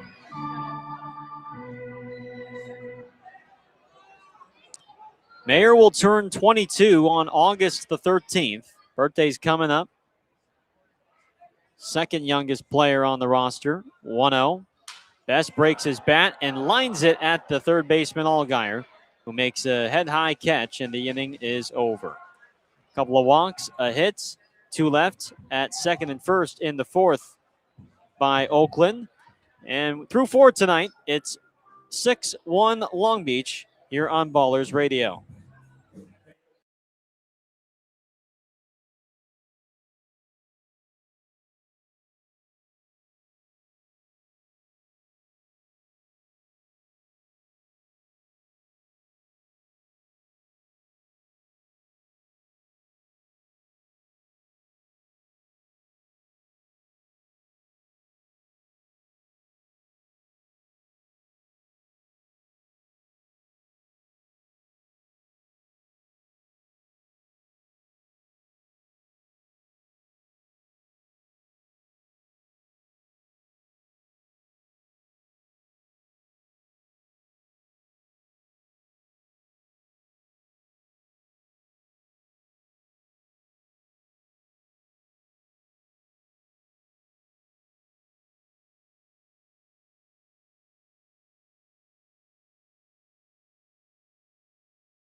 Top of the fifth on this warm Thursday night in Long Beach. After today, we'll make one last trip to Long Beach in mid-August. It's Nick Leahy to lead off with the Ballers down by 5. 6-1 the score. First pitch from Vandeventer is rolled in the left through the left side of the infield for a base hit. Nick Leahy finds a hole through the left side, and it's a leadoff single. And definitely a positive sight to see him back and hitting after taking that foul ball in the third off the foot or the ankle, which sent him to the ground. And it took a bit of time for him to get back onto his feet before he eventually finished the at-bat. First pitch to Ibarra, and I think that hit him. Did it glance his helmet or his back? I think it did. A breaking ball that sailed up and in. Ibarra tried to duck down, and it didn't matter. It glanced, just grazed his jersey, the shoulder blade of some sort. And here comes Troy Percival. The Long Beach manager hustles out to the mound so he can talk with his lefty.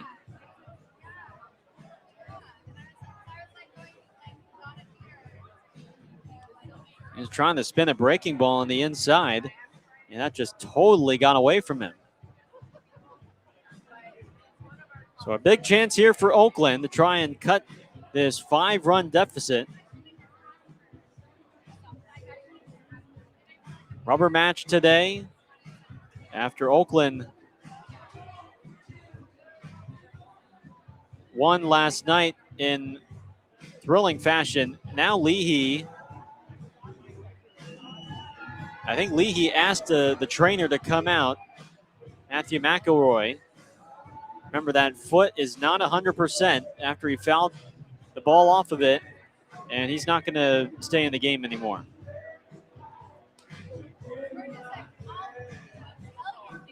Miles Beal will run for him.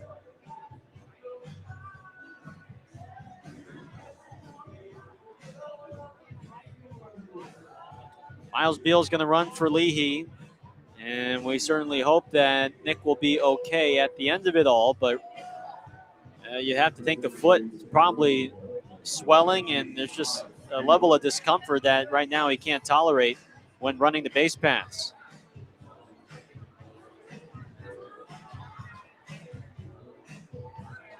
So Beal could play outfield. He could play center, and then you can move Santos to second. That seems to be the most logical move now that Leahy is out of the game.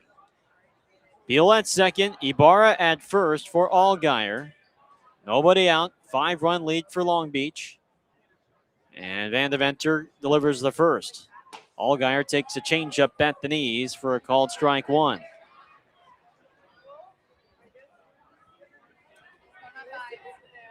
And hopefully, again, this is just a precautionary measure from Leahy and the Ballers versus something that is more serious. 0-1, low and in. At the fastball, 1 ball, 1 strike.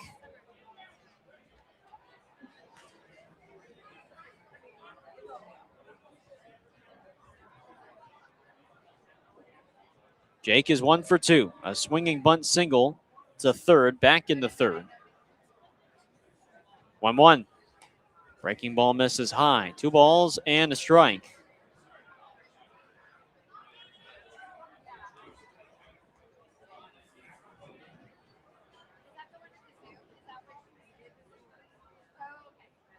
Vandeventer set at the belt. And the southpaw fires. Allgaier takes low and in. 3 balls and a strike. Vandeventer in his 3rd year in the Pioneer League after spending the last 2 seasons in Idaho Falls. Former Division II pitcher at Newman College in Wichita. 3-1. Allgaier rolls it softly to third. It's fielded by Jones. His throw to first is wide, and it pulls Bess off the bag. It hits off the side fence and allows Beal to score. And Ibarra is at third. Allgaier to second. Boy, the defense again has been just not good from Long Beach the last 2 days. That's the third error already in this game as Jones's throw sails wide left of Bess before it goes to the dugout. And it's now a 6-2 Long Beach lead as Beal scores.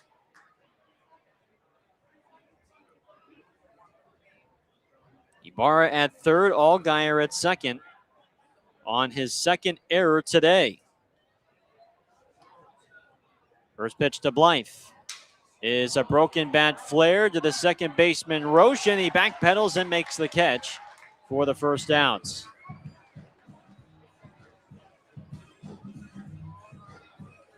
Well, third base has given Troy Percival some trouble.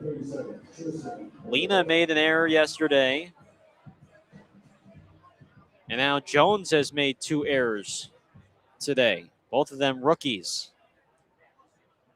Now the Ballers need to make Long Beach pay. Here's Tristan Moore. 1 for 7 through his first 3 games as a pro. First pitch is grounded up the middle. It's off the bare hand of the shortstop Mata, kept on the infield, but Ibarra scores from third. Allgaier from second to third. It's an RBI single for Tristan Moore. His second professional hit and run batted in makes it now a 3-run game. It's 6-3 Long Beach in the 5th. I don't know if the ball hit the bag or if it took a weird hop, but Mata nearly grabbed that ground ball on a bare hand while falling to his left. Here's Buford, who takes outside for ball 1. I mean, if he snared that baseball with his bare hand and then threw out more, I mean, I think I would just walk out of the booth, dumbfounded. 1-0. High and outside, 2-0. The fact that he even got skin on the baseball, that kept Allgaier from scoring. Otherwise, Jake is probably in the dugout, and he would have been the 4th run of the game. 2-0. Buford pops it up. Down the line at first and out of play to the Troy and Danielle Tulowitzki batting facility. 2-1.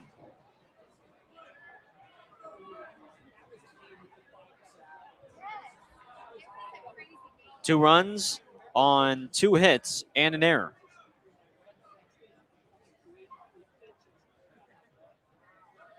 And the Venter holds the 2-1.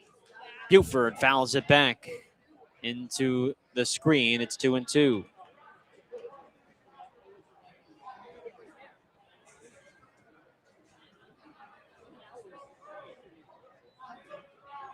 It's a 3-run game. Buford is the tying run at the plate. Allgaier at third, Moore at first. The pitch is lined into left center, a base hit. And this is going to split the gap and go all the way to the warning track. Allgaier scores. Moore to third. Buford to second. The Ballers trailed by 5 entering this inning, and they now trail by just 2. It's 6-4 Long Beach in the 5th. A rocket off the bat of Cam Buford. 108 miles an hour. It's his 25th run batted in, and the Ballers have plated 3 in the 5th inning to insert themselves back into this game.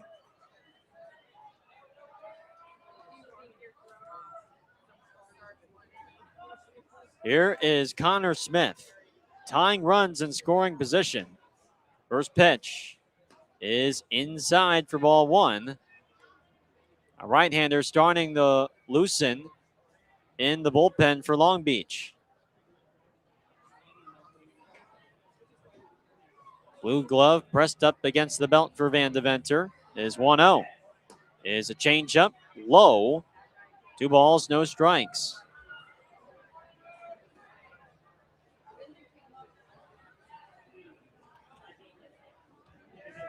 Van Deventer had only 52 pitches today. 2-0 coming. Smith takes a fastball outside, 3-0. These have all been close pitches, but they have just missed either the inside or the outside part of the strike zone. And you credit Smith for the good eye right now. 3-0. The pitch is taken on the inside with a heater for strike one. 3-1.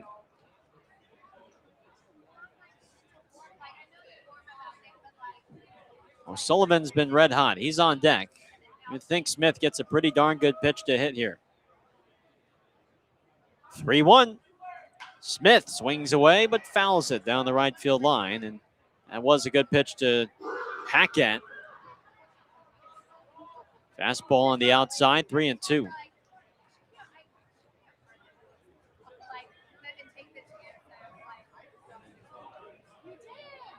Six for Long Beach. 3 runs in the fifth here for Oakland. 1 out, men in scoring position. Payoff pitch is lined in the left center field, and that's down for a base hit. Moore scores, Buford scores, and this game is tied. The rookie Connor Smith comes through. 2-run knock to left center, and we are all tied at 6 in the 5th inning.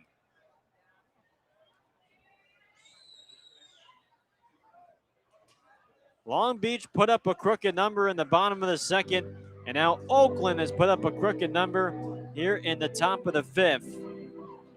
5 runs on 4 hits. Connor Smith now with 10 runs batted in as a pro. Pappas, the catcher, goes out to talk with Van Deventer, who might be on his last couple of hitters here if he can't get them out. It's about time the Ballers have put together a big inning. There have not been too many big innings since we started the second half. Here's O'Sullivan, and he takes a fastball on the outside for a called strike one.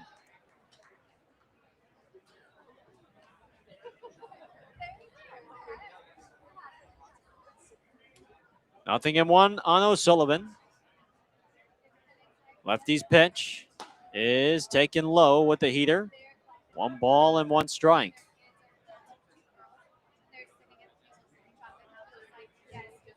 Ethan Rissy is now off the hook. He'll get a no decision tonight after his shortest start of the year. 1-1. O'Sullivan chops it to short. Mata collects, throws a second for 1. Roche's turn to first, not in time. Fielder's choice. Shortstop to the second baseman. Forces Smith out. 2 gone for Isai Santos.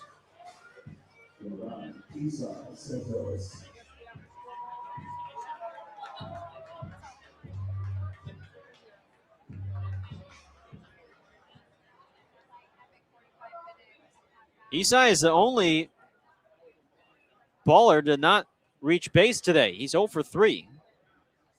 First pitch is taken high for ball 1. Everyone else has either reached on a hit or a walk or via an error today. 1-0. Santos rolls it foul down the first base line. 1 ball, 1 strike. A 6-6 ball game here in the 5th.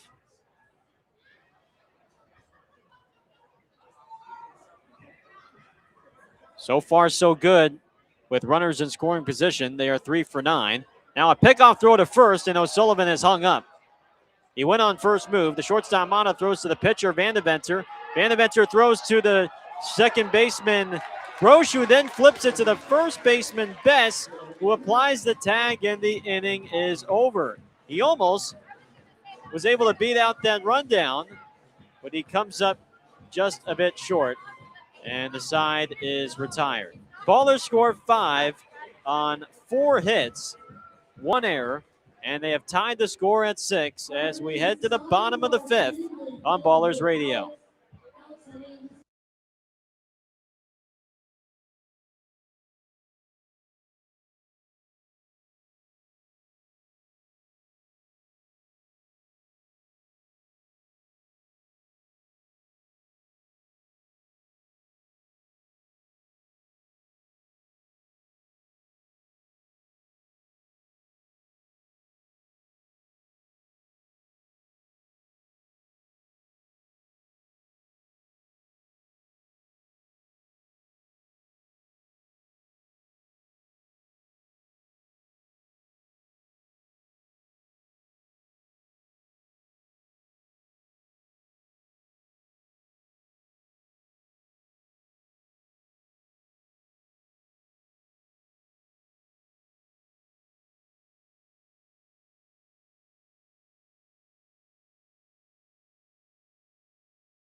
Ballers and Coast tied at 6 as we head to the bottom of the 5th, halfway home on this Thursday rubber match from Long Beach.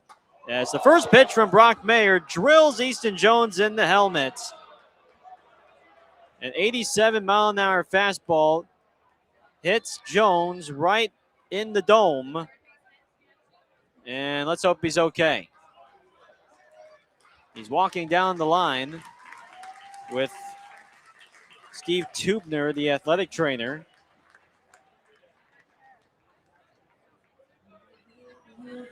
Luckily, it didn't seem to be a direct hit, maybe just a glance. But you certainly heard the contact after the ball hit the helmet.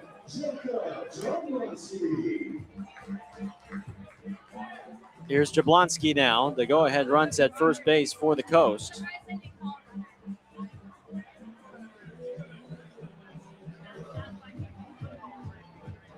Umpire Joe Shields, the third base umpire Scott Ginger has instructed, I believe, Long Beach to close the gates in right.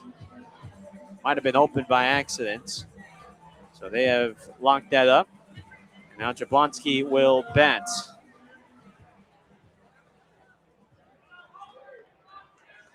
So Brock Mayer in after recording the final out of the 4th.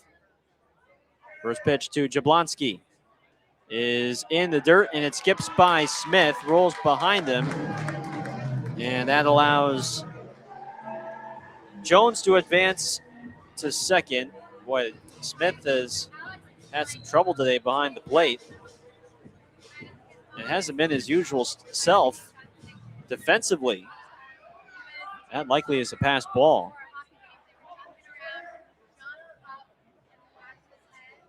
So a 1 ball, no strikes. It is indeed a pass ball.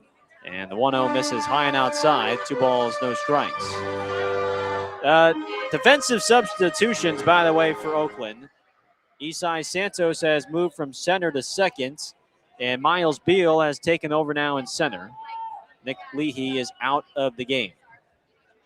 2-0. Low and in with the slider, 3-0. Leahy fouled the ball off of his foot back in the 3rd. Went down in pain, but stayed in to continue the at-bat and finish the at-bat. 3-0. High and outside, ball 4.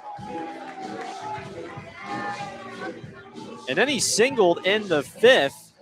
And as he was running the bases, advanced to second on a Ibarra hit by pitch, he asked the trainer, Matthew McElroy, to come out and take him out. Clearly, the ankle not feeling good enough to play the rest of this game. So that's why the change has been made defensively. Meanwhile, Mayer is being met by Brendan O'Sullivan and Isai Santos, his middle infield.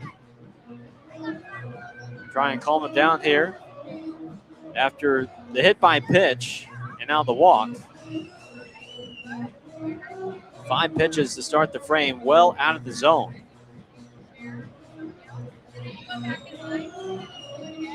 And here is the catcher, Pappas.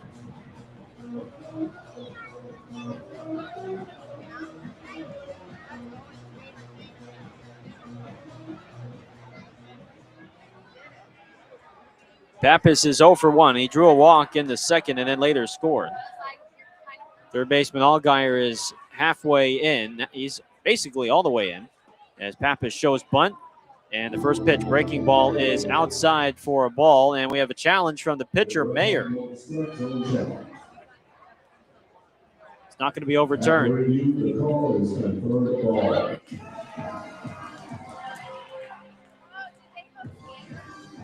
So Oakland is down to 1 challenge left. Long Beach down to 1 challenge. Mayer unsuccessful with that challenge as the pitch missed outside. 1-0. Pappas shows, pulls back, and he takes a strike on the outside. 1-1.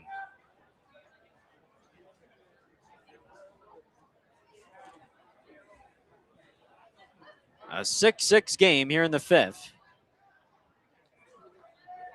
Pappas stands in. He shows bunt, and he gets it down, but it's foul. Off of his body first, before then rolled in front of the mound.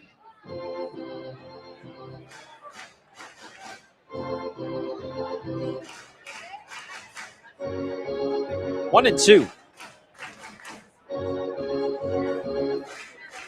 Does Pappas show bunt again, or is he swinging away now in 2-strike count?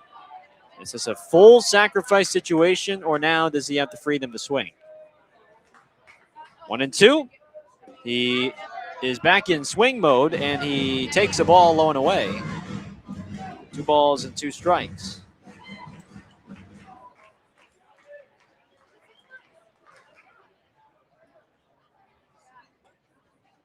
You do not want to walk the 8-man here. Look at second, 2-2. Pappas, watch out, lines it foul towards his dugout at first. You want to force the bottom of the lineup to beat you. It was the 2-out walk that Rissy issued to Pappas that caused the second inning to spiral. The pitch, low and away. With the breaking ball, it's 3-2.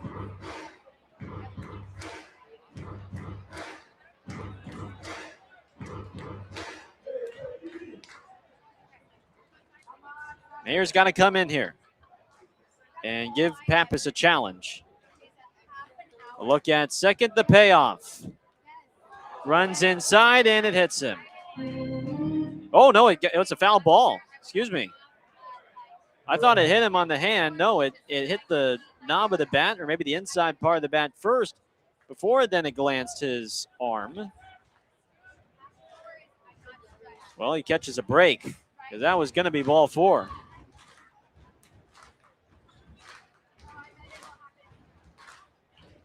Three and 2, nobody out. Mayer throws, and Pappas fouls it back into the padded backstop. That's a good pitch. Fastball on the outside at 89. You have the confidence now to throw a breaking ball or go right back to the heater.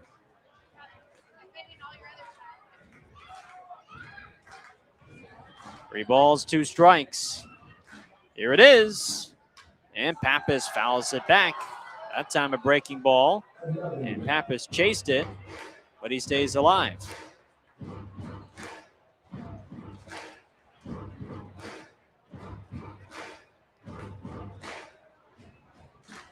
Jones at second. Jablonski at first. 6-6 our score in the fifth. The 3-2 is low and away for ball four.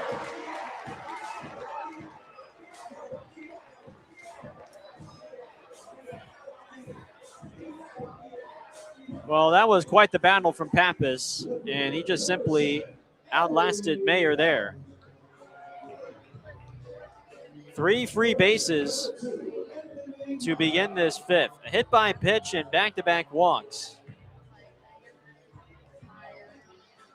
And here's Mata. Well, this is Brock Mayer's jam to wiggle his way out of. He's got to figure it out on his own. Corner infielders in, first pitch. Mata rolls it softly to third. Allgaier throws to first in time for the outs. Jones scores from third. RBI ground out from Anthony Mata gives Long Beach the lead back. It's now 7-6 Coast in the fifth. If only that ball was hit a little bit harder, then Allgaier could come home, but it was not. It was hit too softly, and his only play was to first base.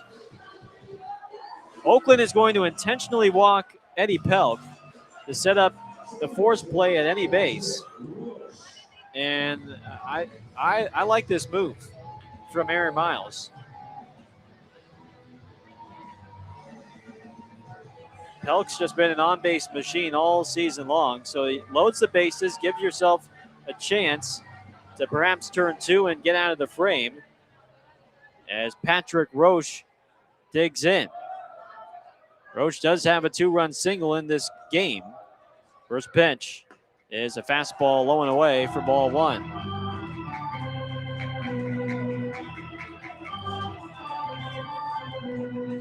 (7-6) Coast. A run in on no hits, 3 walks, and a hit by pitch. 1-0 to Roche. He takes an inside fastball for a called strike, and Roche is going to use a challenge. And this call should be confirmed. The call has been confirmed to strike. Has no challenges remaining. Call's confirmed. No challenges left for the Coast.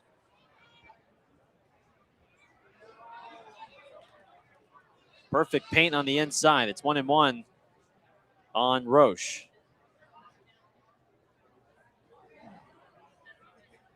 The 1-1 up and in with a fastball, 2 balls and a strike.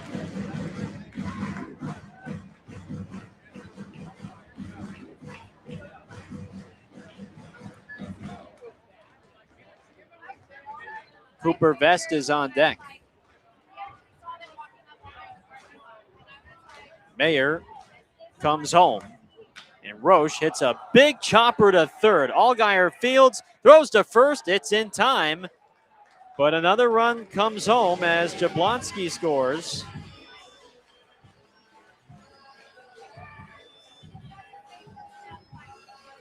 It's an RBI ground out to Roche, and it's now an 8-6 Long Beach lead.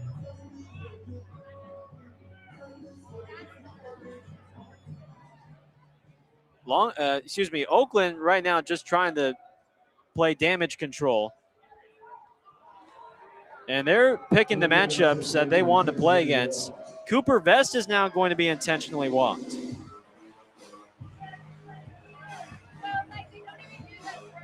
Aaron Miles doesn't want any part of Mayer facing the lefties, Pelk or Vest. Instead, he'll take his chances now on Corona with the bases loaded and 2 down.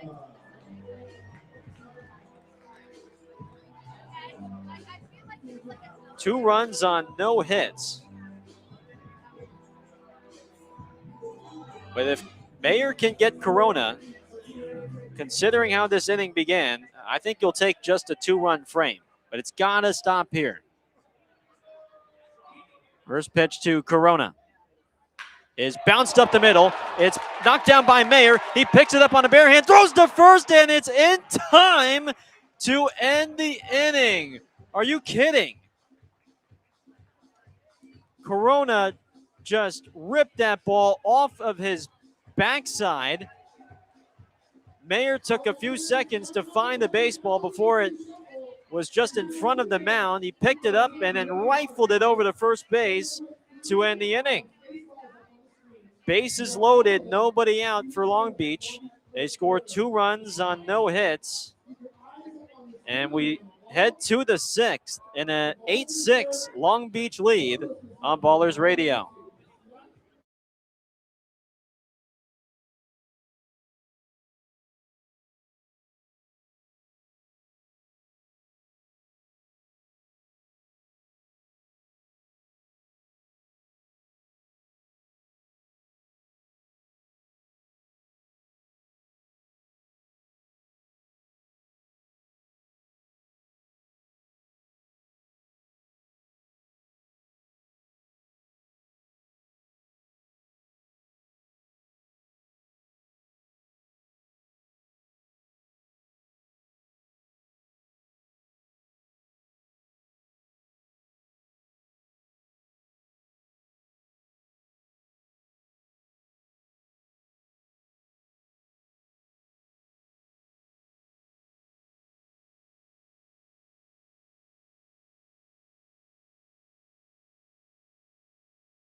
Coast retake the lead with 2 runs in the bottom of the 5th, but it very well could have been much worse for Oakland. Brock Mayer loaded the bases after hitting the leadoff guy and then walking the next 2. 2-run score on groundouts to Jake Allgaier, and it's an 8-6 Coast lead as we head to the 6th. Gary Groshon is a new man on for Long Beach, and his first pitch is a slider taken down the middle by Santos for strike 1. Groshon, the 26-year-old from Truckee, comes in now after Vandeventer pitched 4 innings. The pitch is in the dirt for a ball, 1-1. 10th appearance of the year, 6.27 ERA for Grosjean. Former Cal State Bakersfield righty and San Francisco State righty. The 1-1 misses low with the fastball. 2 balls and a strike. Santos, Beal, Ibarra, top of the lineup against Grosjean. 2-1. Santos takes in the dirt, and it's 3-1, and Pappas is going to come out to talk with Grosjean. Final line for Vandeventer. 4 innings, 7 hits, 6 runs, 4 of them earned, with 1 walk and 2 strikeouts. He allowed 1 unearned run through his first 3 innings of work before eventually giving up 5 on 4 hits in the 5th.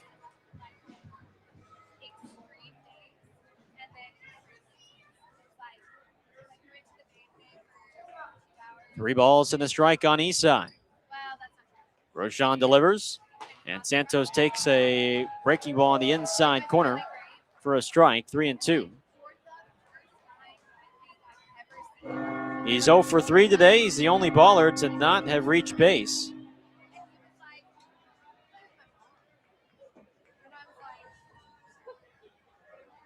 Nightfall here in Long Beach at Blair Field.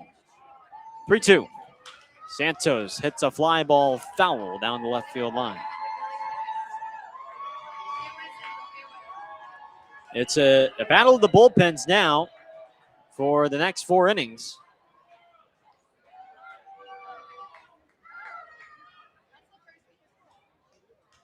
Van Deventer would have been the true starter had Jerome Williams not dealt an inning today. 3-2. Fastball is outside. Check swing. Appeal down the third. No way. He did not go. It's a walk drawn by Santos. And the tying run comes up to the plate in Miles Beal.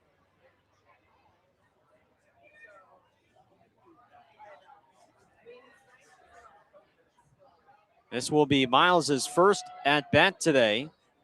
Came off the bench to run for Nick Leahy, whose ankle/foot bothered him after fouling a ball off of that ankle in the third. First pitch to Beal. He swings away and pops it up. Third baseman Jones, right by the bag, makes the catch. One out for Ibarra.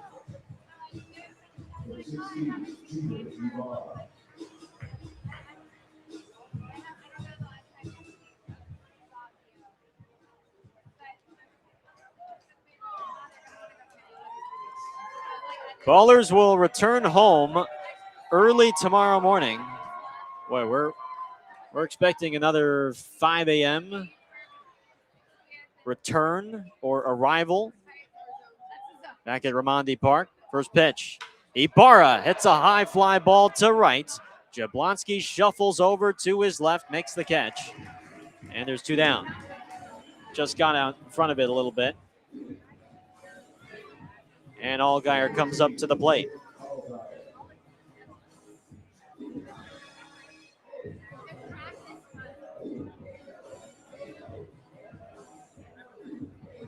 And then we will host a 3-game homestand against the Boise Hawks. First time Boise will be in town. I guess the first and only time they'll be in town.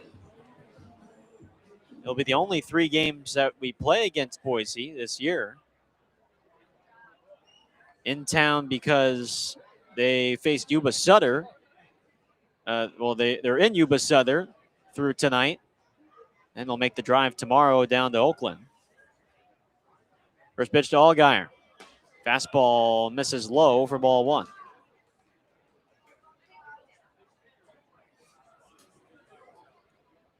.635 first pitch tomorrow night, a .435 first pitch on Saturday, and a .105 first pitch on Sunday against Boise. 1-0. Allgaier pulls the ball foul down the right field line. And it's 1-1. Friday is our gamer night, a Minecraft-style scrappy pin for the first 750 fans, and a PS5 giveaway, courtesy of our friends at Sonic Internet. That's at 6:35 tomorrow. Here's the 1-1 to Allgaier. In the dirt, blocked by Pappas, 2-1. Saturday afternoon is our Night of the Living Possum, a spooky block party with the Hellflowers and the Creepy Crawlies, scheduled to begin at 2:30. A 4:35 first pitch. And then Sunday is our Halloween in July. Trick-or-treat bags for the first 750 fans, with kids run the bases and player autographs. 2-1. Allgaier breaks his bat and lines it into right for a base hit. Santos flies around second, heads for third. And Oakland has men on the corners with 2 down for Noah Blythe. A busted bat, but the base hit for Allgaier. And I think Aaron Miles is going to use another member off the bench, with Blythe about to hit, but no.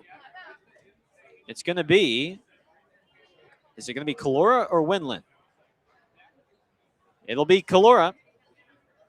Jaden Kalora will come off the bench and pinch hit for Noah Blythe in this 6th inning.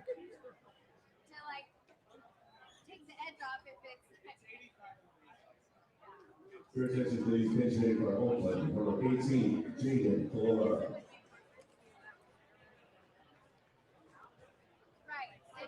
So Santos at third, Allgaier at first, and a chance for Kalora to cut this lead in half, to cut this deficit in half, rather. 8-6 Long Beach. Calora this year is batting .329. 6 home runs, 36 batted in for the catcher. First offering is a fastball inside for ball one. And there's no challenges remaining for Long Beach, but boy, another really good pitch. I mean, that's right on the inside corner. Brandon Hastings has missed at least 3 or 4 in the strike zone today. 1-0 is a fastball outside. 2 balls, no strikes.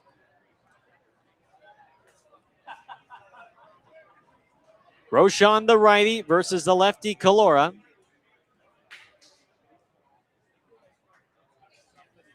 With Santos at third and Allgaier at first. 2-0 in the dirt. Good block from Pappas, 3-0. Tristan Moore waits on deck.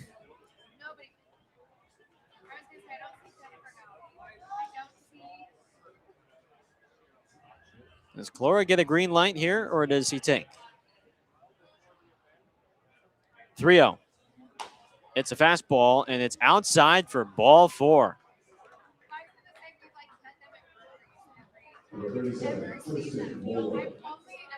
Second walk issued by Grosjean.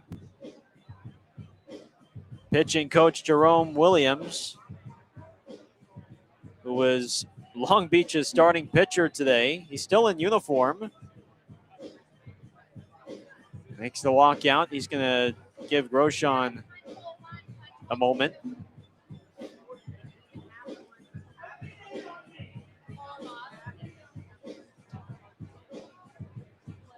And again, tickets available online at oaklandballers.com.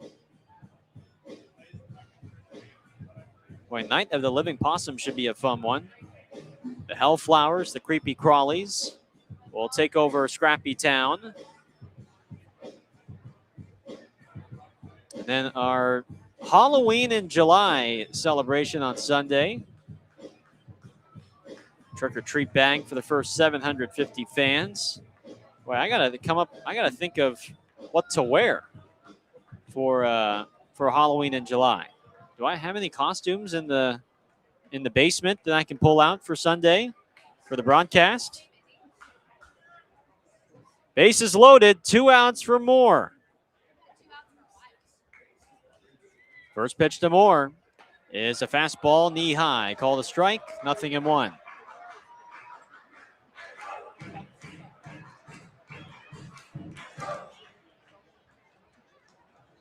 Two-run lead for the Coast. Oakland has the bases loaded with 2 down. Roshan throws. Moore hits it foul. Down the line and left, 0-2.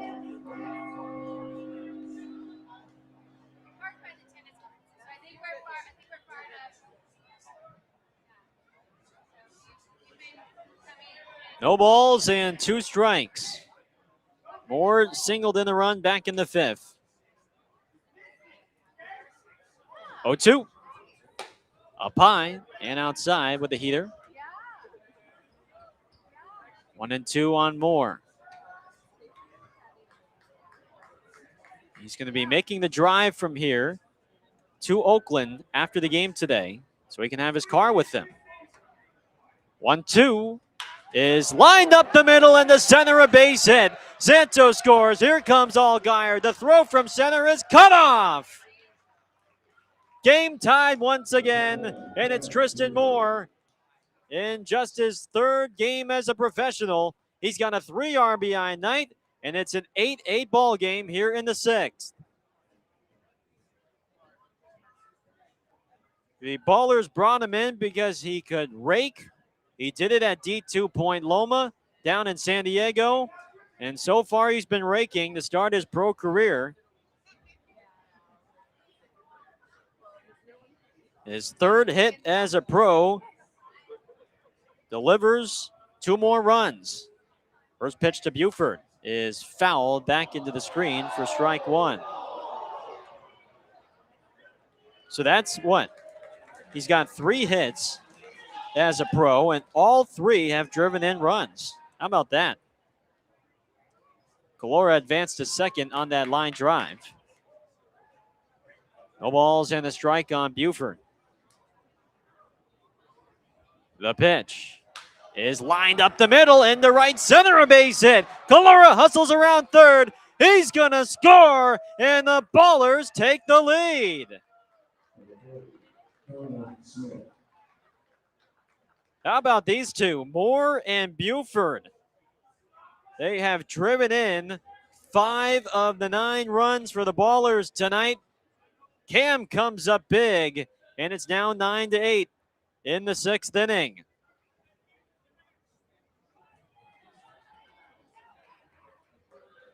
Four straight have reached for the Ballers since the second out of the frame, since Ibarra flied out to right. Here's Connor Smith, who takes a breaking ball inside for ball 1. Well, they're letting Grosjean try and finish out the frame. They do have a lefty warming up in the pen. Out in right, 1-0. Fastball is outside. 2 balls, no strikes.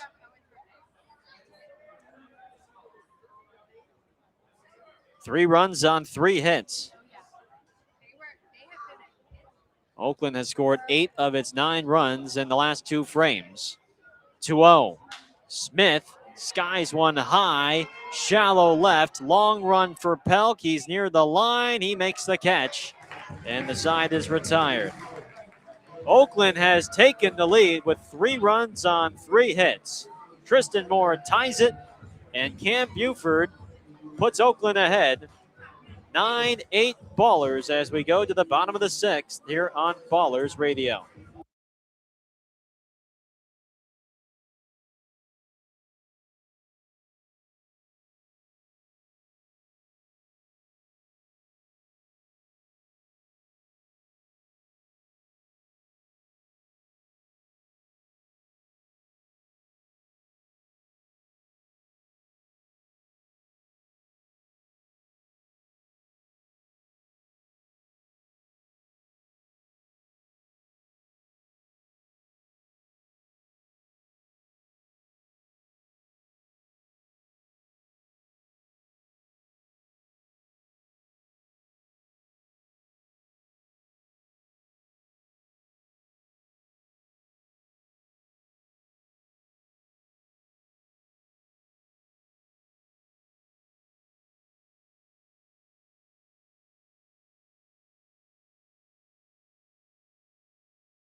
We've got ourselves a seesaw affair on this Thursday in the rubber match between your Ballers and the Coast.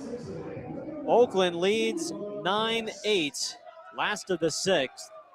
Third reliever tonight for Oakland as Ahmad Harajli takes over on the mound for Brock Mayer. Cuba Best leads off, followed by Easton Jones and Jacob Jablonski. The righty Harajli deals. And the first pitch is a fastball low for ball 1. 3 runs on 3 hits in that top of the 6th for Oakland. 1-0. Best pops it up foul behind the plate. 1 ball, 1 strike. And I tell you what, even though Brock Mayer walked 4, and again, only 2 were true walks, 2 were intentional walks, but for him to get 2 ground balls, even though it scored 2 runs for Long Beach with the bases loaded in the 5th. 1-1. Check swing on a fastball, doesn't matter. It's a strike on the outside. 1-2. He minimized the damage, and Oakland was able to help him out, score 3 runs, and they are back in front on the playoff-bound coast. Arashli works from the windup, and his 1-2 pitch is in the dirt. 2-2. Considering that Mayer loaded the bases with nobody out, 2 ground balls that scored runs before eventually getting the comebacker as Best lines it sharply in the center. Beal slides, and he made the catch. Miles Beal with a great jump off contact, and he makes a sliding grab in shallow center for the first out.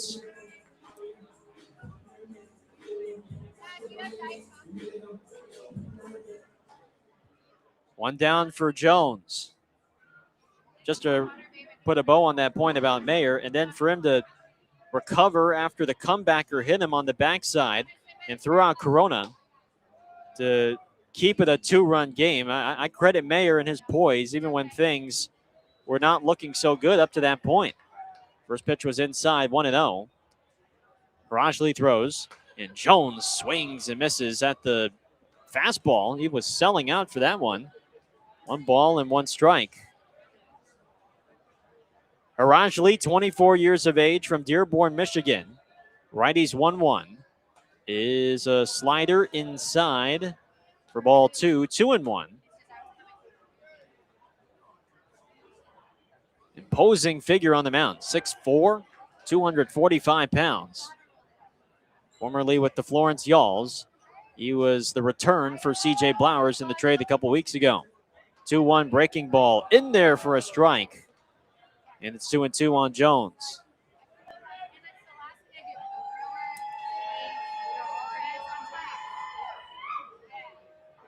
Nine, 8 ballers. Bottom 6, 1 out, base is empty. Arashli kicks and fires. In the dirt with the heater. Full count. Started out the year in Florence with the Yalls. A 1-for-1 swap between him and C.J. Blowers back on July 6th. 3-2. Breaking ball is high for ball 4, and now a challenge from Harajli, who thought he clipped the top of the zone. After review, the call has been confirmed with ball. And the pitch was high. I think he might have been misguided because Smith tried to frame it, but it was well high.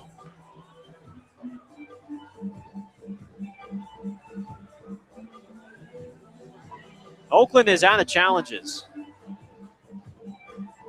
That was their last one.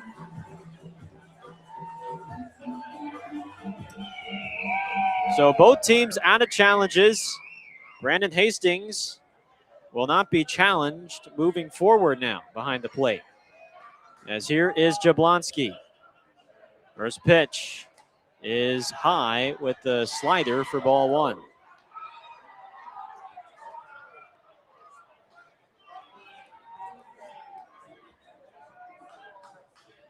Santos and O'Sullivan are positioned up the middle. 1-0. Jablonski crushes it to deep right field, and it is gone.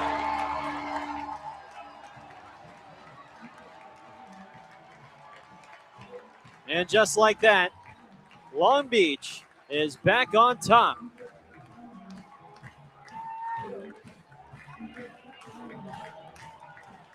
Sixteenth homer for Jablonski, his 8th against Oakland. And the Coast now lead 10-9.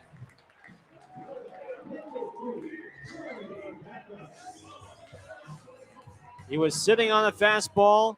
He received a fastball, and he crushed it 404 feet, well over the bullpen for his 16th of the year. Here's Pappas. First pitch heater is outside, ball one. Another lead change.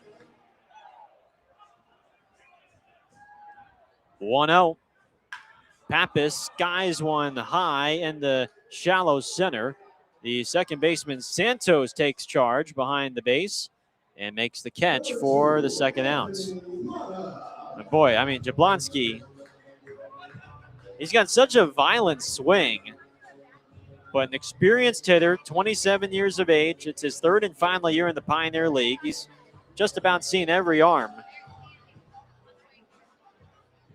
And you give him a pitch middle in, he's going to destroy it.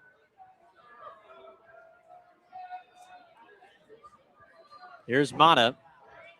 First pitch is a breaking ball on the outside for a called strike one.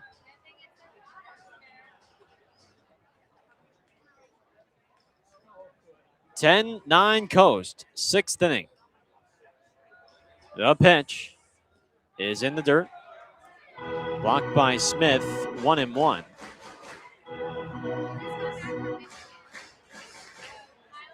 This has a very similar feel to the series finale last week in Long Beach. 1-1. Fastball is outside. 2 balls and a strike. Just another dogfight of a game, back and forth affair.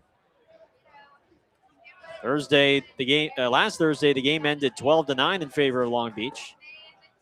2-1 fastball is at the knees for a called strike. 2-2. 24 total hits, 21 total runs, 22 men left on base. That was through 9. And tonight, it's already a 10-9 game in the 6th. 2-2. Mata lays off the curve, low and away. Full count. Well, the walks have been an issue today. 9 walks issued by ballers pitching. Here's a 3-2. And Mata pokes it foul over towards first.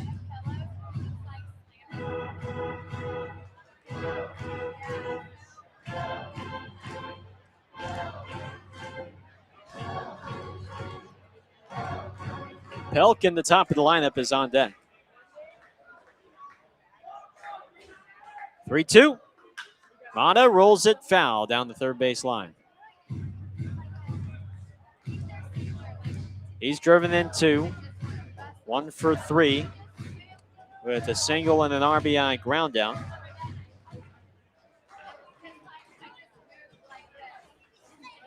Jablonski's 2-run homer has Long Beach ahead again.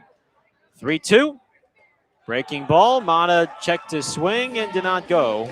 Confirmed on the appeal.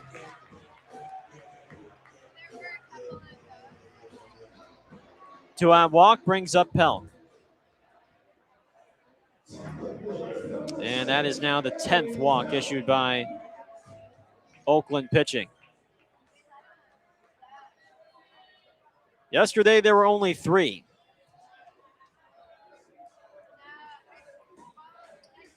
First pitch to Pelk is a breaking ball outside, ball 1. Right now, Harajli is trying to land that breaking ball, but it's not quite hitting the strike zone. Runner goes. Breaking ball is high. Throw down by Smith is not in time.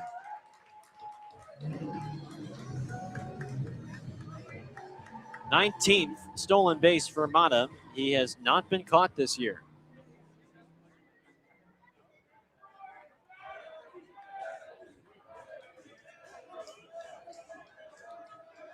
Two balls and no strikes.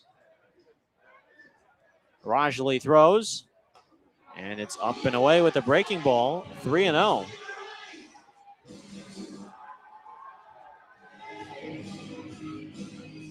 It's been a lot of breaking stuff from Harajli, but it's just not landing. And now they're just going to put Pelk on.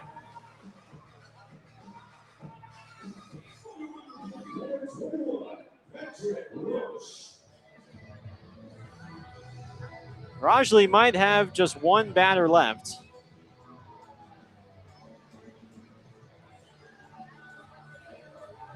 Got the lefty vest waiting on deck, and who knows if a lefty is warming up in the pen.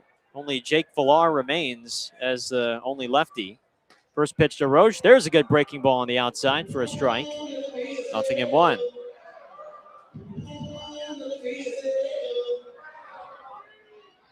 Two runs on a homer hit by Jablonski. It's 10-9 Long Beach. 0-1. Breaking ball up and in. He's missing high with the breaking ball. 1 ball and 1 strike.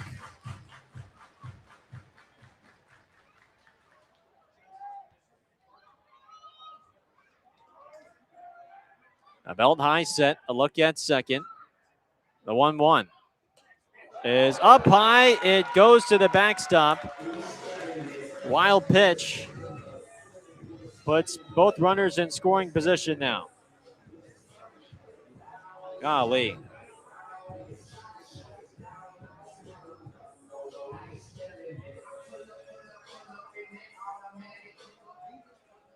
Rajli is just all over the place. 2 balls and a strike. Can keep this a 1-run game if he can get Roche here. The pitch is a breaking ball down the middle, called a strike, and it's 2-2. It's a big curveball from Rajli that he's been trying to land. You do not want to face Vest in this inning. 2 balls, 2 strikes, the pitch. Roche hits a fly ball to left. The left fielder Moore backpedals, makes the catch, and the inning is over. Jacob Jablonski gives Long Beach the lead right back with a 2-run homer. And Long Beach heads into the 7th with a 10-9 lead here on Ballers Radio.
There have been 5 lead changes in this ball game, 19 total runs. And right now it's Long Beach who has the 1-run lead on Oakland, 10-9 in the 7th. Jake Dixon takes over, and the lefty's first pitch to Brendan O'Sullivan is fouled back into the screen for strike 1. O'Sullivan, Santos, and Beal, the 9-1 and 2 hitters for Oakland, do up against the southpaw Dixon, who last threw on Tuesday in the win for the Coast. He threw 2 scoreless innings and struck out 3 in that shutout win for the Coast. From the stretch, the lefties 0-1. O'Sullivan grounds it foul towards first. It's 0-2. Jacob Jablonski's 2-run homer has put Long Beach back in front. 5 lead changes in this contest. What a seesaw affair to cap off this series here in Long Beach. Dixon holds at the chest, the 0-2. And O'Sullivan fights it off foul into the screen. 6-4-11 in this series. He's had good success here at this ballpark before as he fills in for the injured Trey Cobb. Deep breath from Dixon, the 0-2. O'Sullivan chops it up the middle. Shortstop Mata collects, off balance, throw to first in time. 1 away. That is not an ordinary play for a shortstop, but Anthony Mata makes it look very smooth. Gloving the ball behind the bag and then making an off-balance throw off the wrong foot. 1 away for Isai Santos.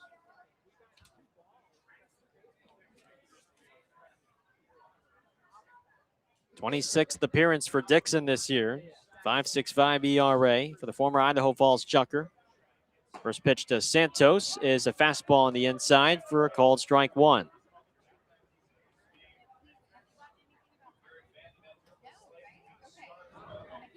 Santos 0 for 3. He's drawn a walk and scored. Left on left 0-1 in the dirt. 1 ball and 1 strike. If the Ballers can come back and defeat Long Beach, it'd be the first time they've won back-to-back games against the Coast. Long Beach has dominated in the season series thus far. The 1-1. Breaking ball, poked foul off to the left. 1-2.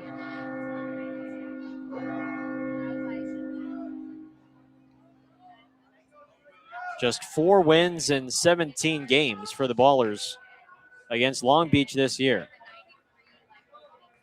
Long Beach on quite the pace.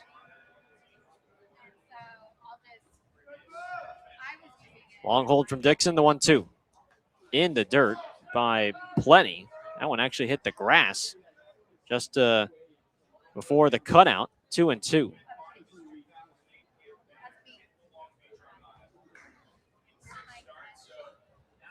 You can make the case Long Beach. As here's the 2-2. Santos fouls it off over to the left. 2-2. You can make the case that they're trying to chase Oakland's record-setting season last year. 32 games above 500 at 44-12. 2-2 from Dixon is fouled back by Santos.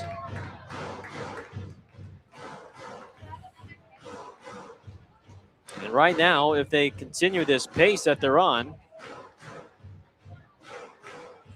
they would be at a 76 win clip, which would surpass Oakland's 73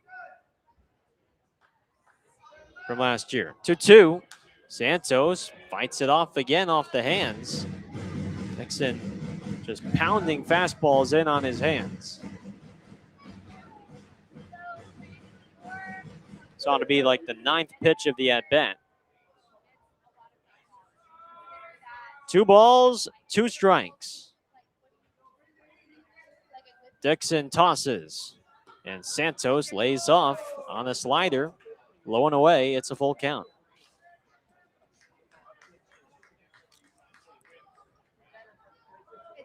Miles Beal is on deck.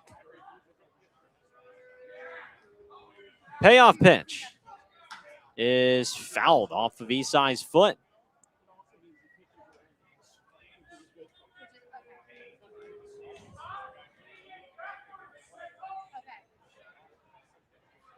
Three balls, 2 strikes.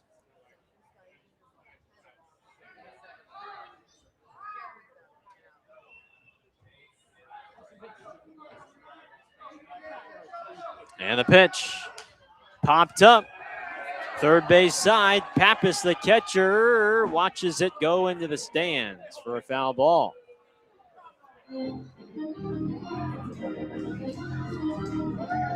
Boy, this has got to be what? Pitch 12, I would think. Don't have the number right in front of me, but this feels like an 11 pitch, 12 pitch at bat. Full count, 1 out, 1 run lead for Long Beach in the 7th. Here it is. And Santos flies it into shallow left center. Long run for Corona. Left fielder Pelk takes charge and makes the catch. 2 outs for Miles Beal.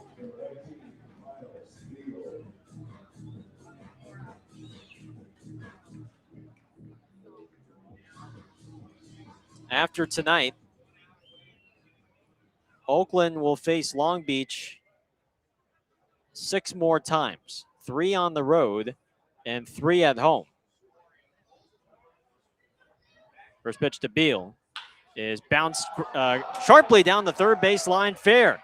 Past the diving Jones, Beals is headed for second, and the throw in is late. Helmet came flying off as he rounded first, and the tying runs in scoring position for Jeter Ibarra. So a sharp ground ball down the third base line off the bat of Beal, who is a natural righty, the switch hitter. He's now in scoring position. Troy Percival is going to intentionally walk Jeter Ibarra. And they'll take their chances on Allgaier.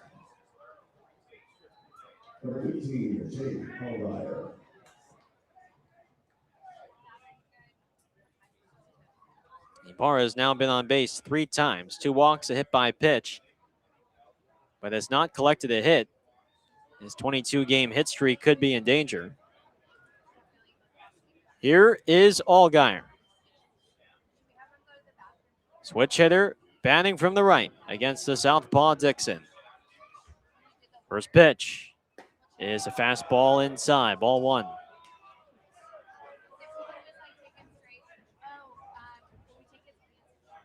Allgaier's 2 for 4. 2 singles, 2 runs scored.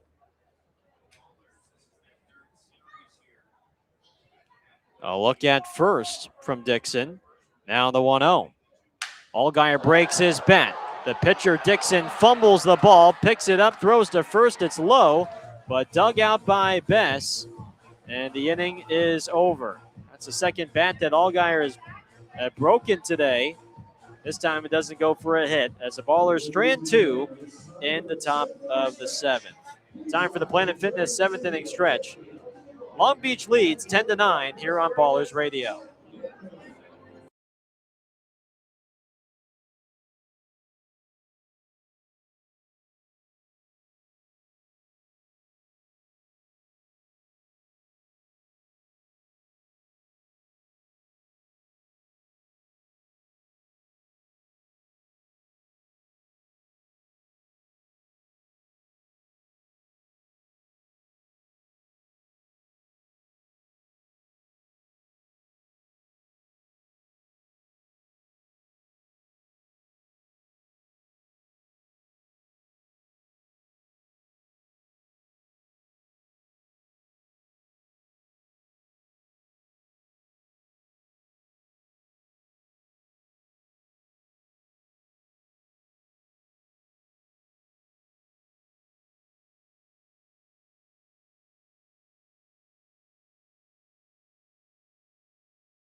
It's the Planet Fitness 7th inning stretch as we head to the bottom of the 7th.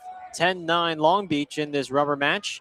First pitch from Jake Villar to Cooper Vest is a ball low and away, 1-0.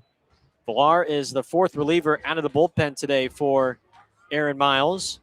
And he faces Vest, Corona, and Betts, heart of the lineup for Long Beach. 1-0.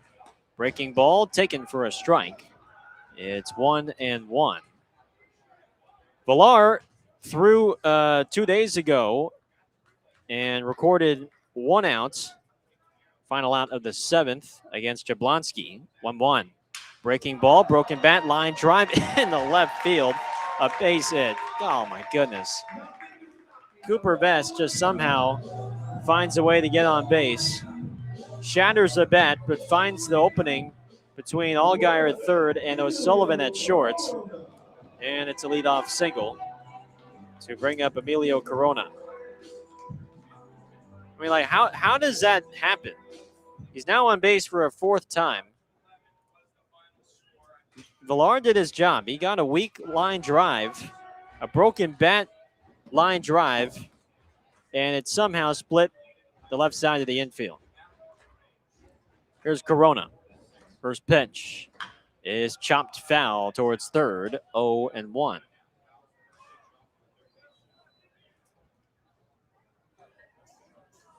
Villar hoping for a shutdown frame. 3 of his last 4 outings, he's given up at least 3 runs. After starting out the season well,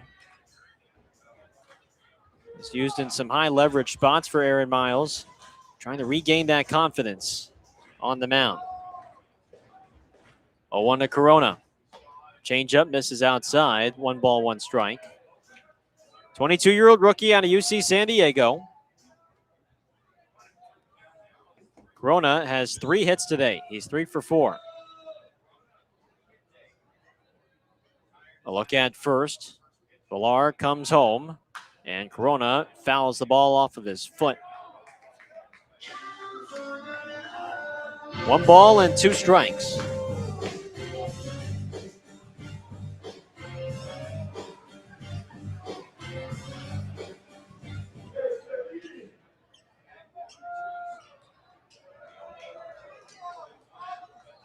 Cuba Bess waits on deck.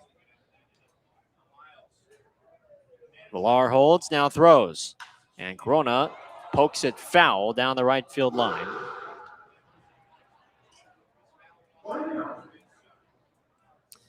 Let's take a look at our out-of-town scoreboard while we have a moment.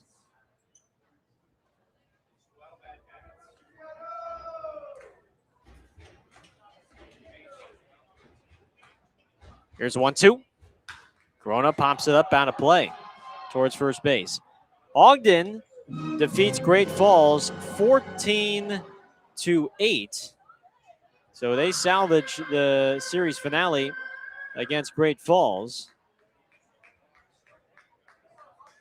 Meanwhile, Billings crushes Glacier 11-1. 1-2 pitch, low and in with a slider. 2 balls, 2 strikes. Missoula up 19-14 against Idaho Falls in the 9th.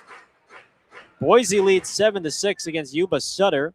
That game is in the top of the 7th.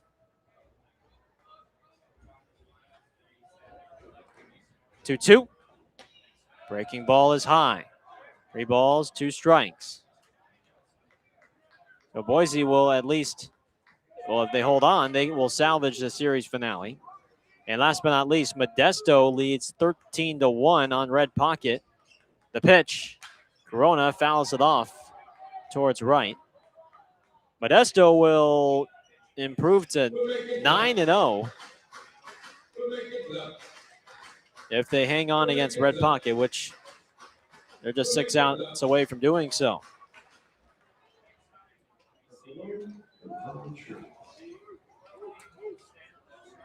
3 balls, 2 strikes on Corona.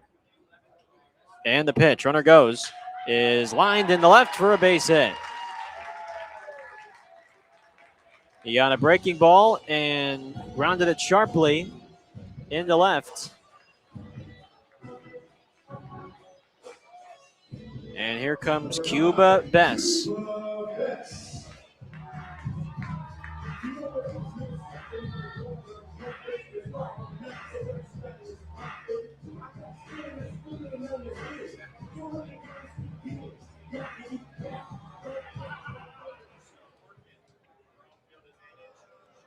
Bess today is 1 for 3. A double, a walk, 2 lineouts. First pitch is low and in with the slider.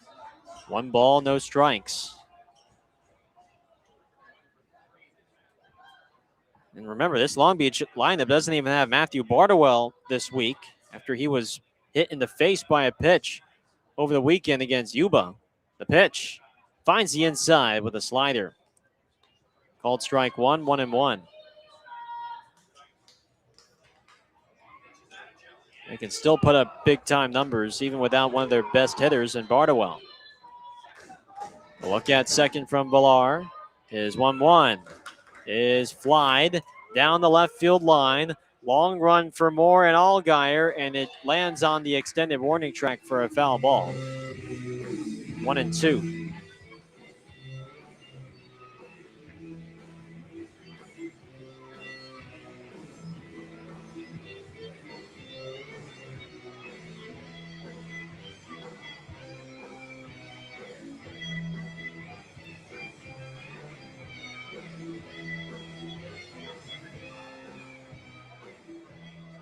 Villar is trying to keep this at a 1-run game.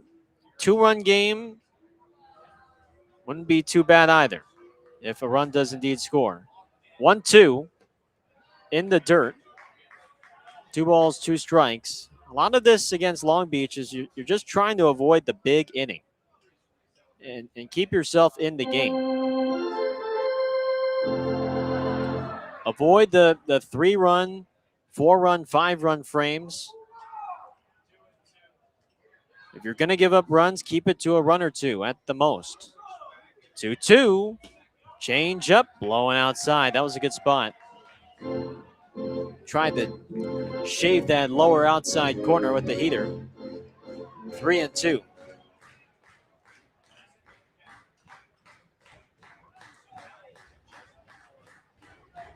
Payoff pitch. Here it is. And Bess grounds it foul towards third.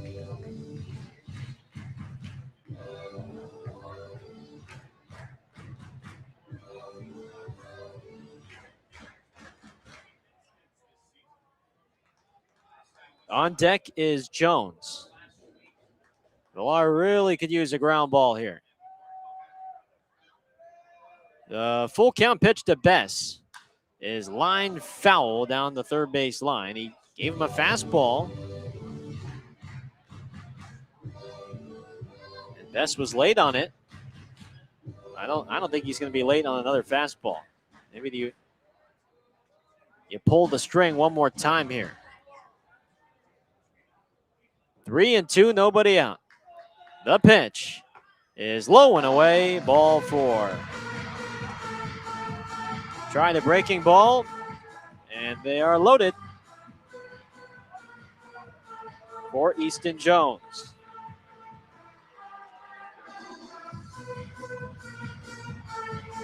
That's going to be it for Villar. He faces 3 batters, fails to record an out, and Aaron Miles is going to make a pitching change.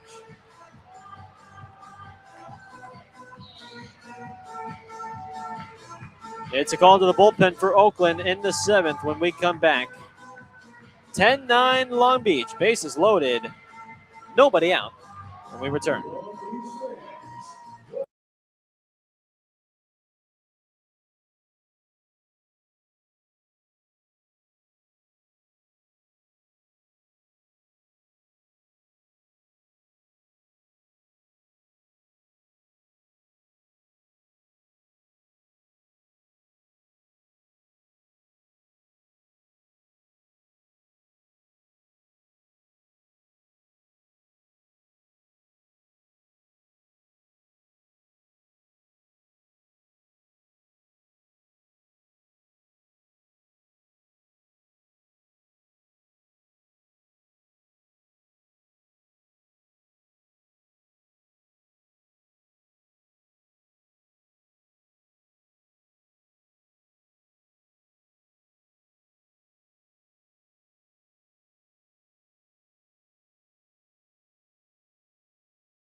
Well, it's another tight spot that the Ballers have to somehow wiggle their way out of.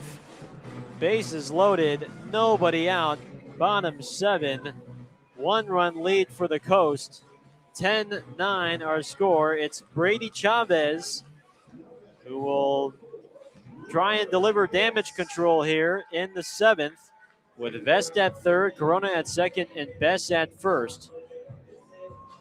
This is Robert Pitts, actually, who's batting for Jones. I believe we missed a defensive substitution in the last inning. So it's Pitts at the plate. Infield is in for Oakland. And the first pitch from Chavez is cut on and missed for strike 1. Good slider from Brady. Rookie out of Sacramento State, 24 years of age. He is in for a 8th time this year. A belt high set. 0-1 to Pitts. Is taken down the middle with the breaking ball for strike 2. No balls, 2 strikes. This is a strikeout situation for Brady.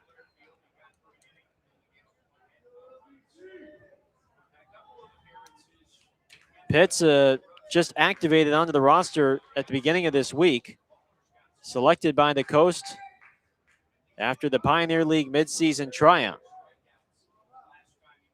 The 0-2 is popped up. Shallow right. Calora and right underneath it makes the catch. And a bluff from the runner at third, Vest, and he stays put. Nicely done. 1 out. Here is Jablonski.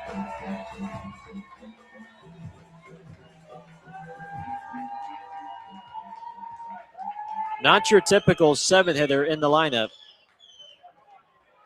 A .320 batter entering the game. He hit his 16th homer back in the 6th, and he's got 62 batted in. Infield is back now. First pitch to Jablonski is a slider, low and in for ball 1.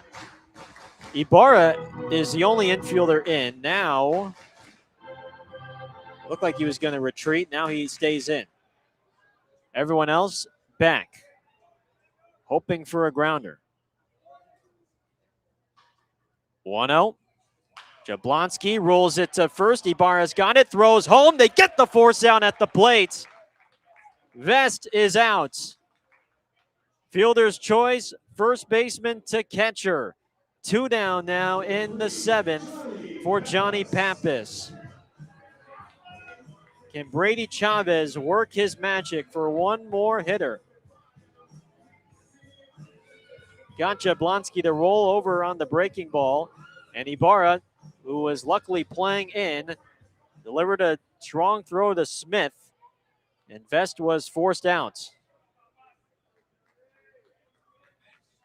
Bases remain loaded. 2 out for Pappas. First pitch is a slider. Come on, where is that? It's at the knees. It's ruled a ball, though. 1-0.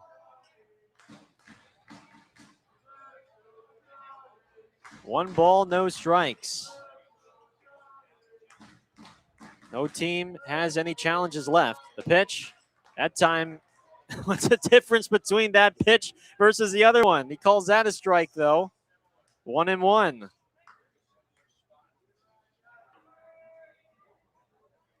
Oakland out of challenges. Long Beach out of challenges. The 1-1 from Chavez is low and away with a slider. 2 balls and a strike.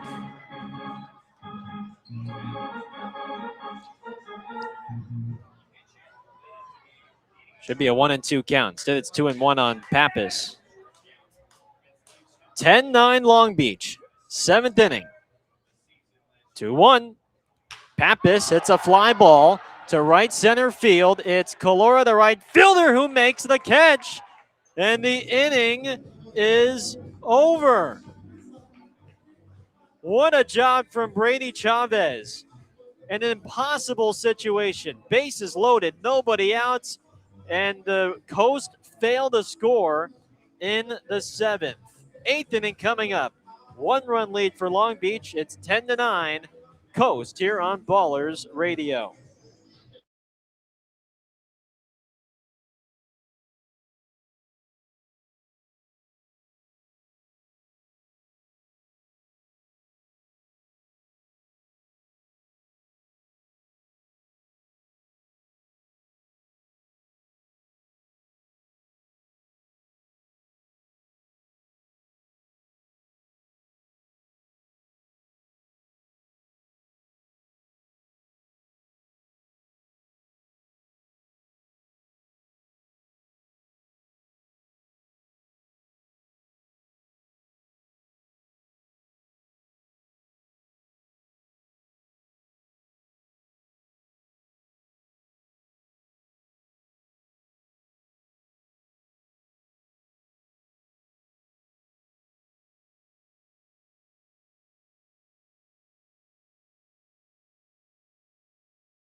A terrific job from Brady Chavez in the last of the 7th. Bases loaded, nobody out, and he escapes the jam without giving up a run. 10-9 Coast, 8th inning. Jaden Calora leads off against Jake Dixon, the lefty. First pitch is a fastball inside and nearly hits him for ball 1. Calora, Moore, Buford, 2 lefties and a righty facing the southpaw Dixon, who's back out for a 2nd inning of relief. The 1-0 is a fastball taken down the middle for a strike. 1-1. The defensive changes for Long Beach. Pitts is now in right. Jablonski moves to second. And Roche moves to third. 1-1. Outside with a fastball, 2 balls and a strike. Oakland scored the game's first run with a run in the second. Long Beach then scored 6 in the bottom of the second. 2-1. Calora takes a fastball high, 3-1. Oakland then tied it with 5 runs in the 5th. Long Beach took the lead back in the bottom of the 5th with 2 runs. Oakland then retook the lead in the 6th with 3 runs. And then Long Beach retook the lead in the bottom of the 6th. 5 lead changes in this game as a 3-1 fastball misses inside for ball 4.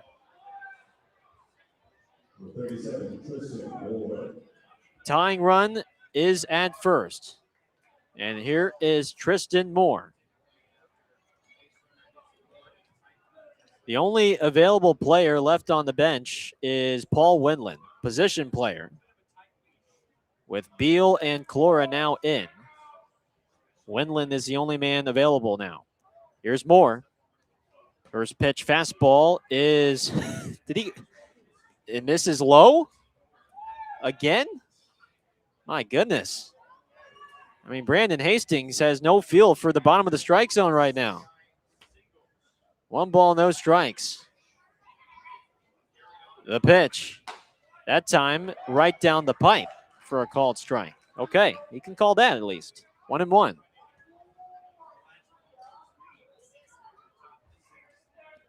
Moore has driven in 3 with 2 hits. 2 for 3 tonight for the rookie.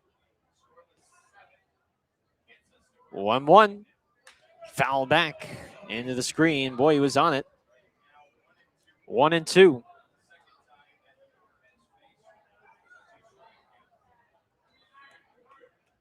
Cam Buford is on deck. Calora at first. A look at him. Now the 1-2. And Moore rips it into right field, a base hit. It's his first 3-hit game as a pro. Now Pitt stumbles. He throws the ball to third base, and Calora takes an extra 90 feet. Pitts stumbled in right as he received that base hit from Moore, and Jaden Calora never stopped running. He saw him stumble, and he took off for third, and the throw from Pitts was wide. Here comes Troy Percival. This will be a pitching change for Long Beach. The Ballers have the tying run 90 feet away, the go-ahead run at first. And when we come back, Cam Buford will come to the plate here on Ballers Radio. 10-9 Coast. We'll be right back.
It's a prime opportunity for the Ballers here in the top of the 8th.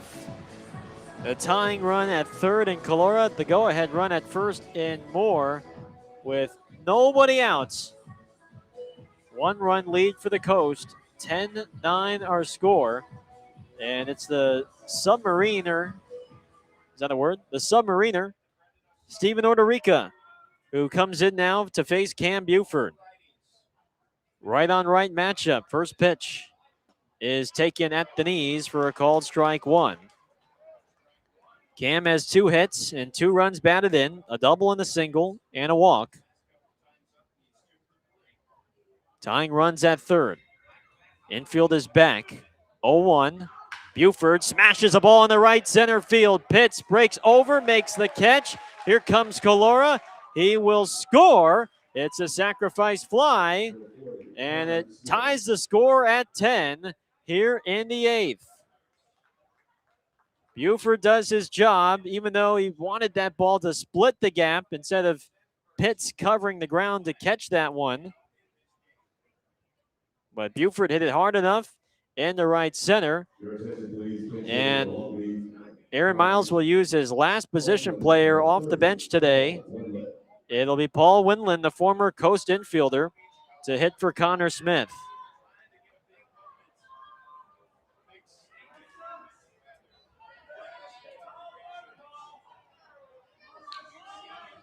Winland faces Ordorica, his former teammate. Spin throw to first. Oh my goodness, Tristan Moore nearly got picked off. Nearly got picked. That was a lightning quick move from Ordorica. Thankful to be back at first. First pitch to Winland is fouled at the plate for strike 1. So 1 run in on 1 hit and an error. You can thank Pitts for stumbling after fielding that base hit that allowed Calora to advance to third. And then the sac fly from Buford has tied it up. 0-1. Up and in with the slider. 1 ball and 1 strike.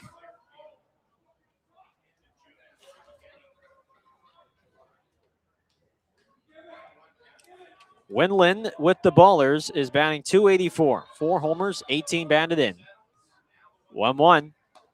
Taken outside. 2 balls and a strike.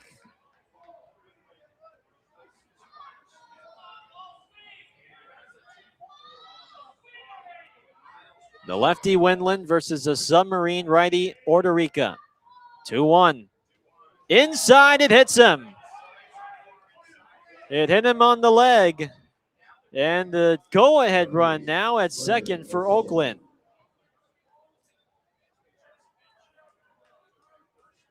Here comes Brendan O'Sullivan. Oh my goodness. What a game. The heart rate has just gone up and down today. Moore now at second. He represents the go-ahead run for the Ballers. First pitch is outside for ball 1 with a fastball. Oakland 10, Long Beach 10. We are well past the 3-hour mark here in Long Beach. 1-0. O'Sullivan hooks it foul down the left field line. 1 ball and 1 strike.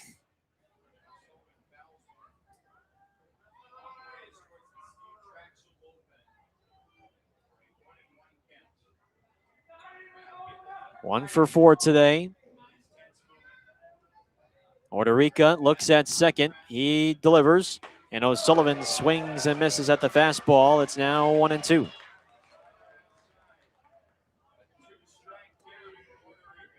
Oakland trying to come out of here with a series win, which would be their first series win over Long Beach this season.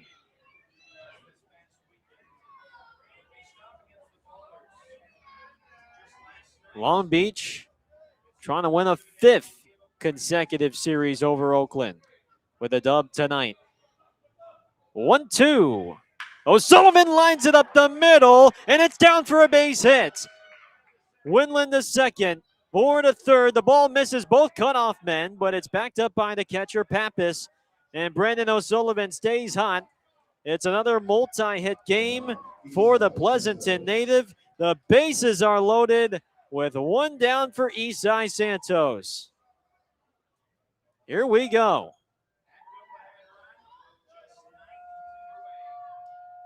Just some great situational hitting today by Oakland. And can they re-grab the lead? First pitch to Eastside. He takes up high and outside with the slider, ball one.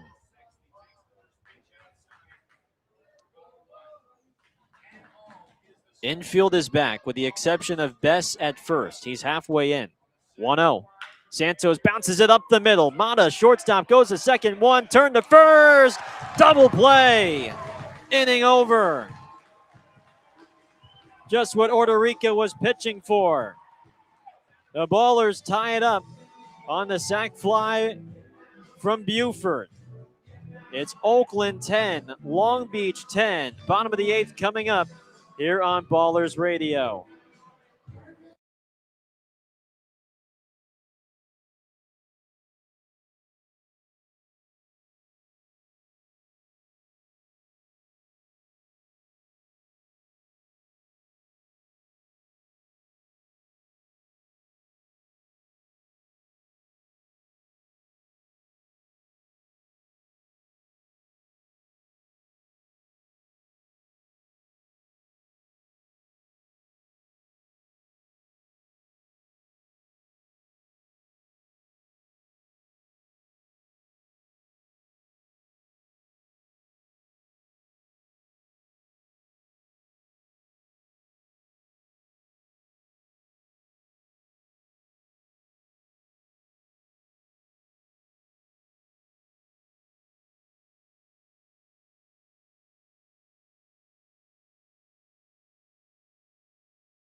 It's everything that you would expect from a series finale rubber match.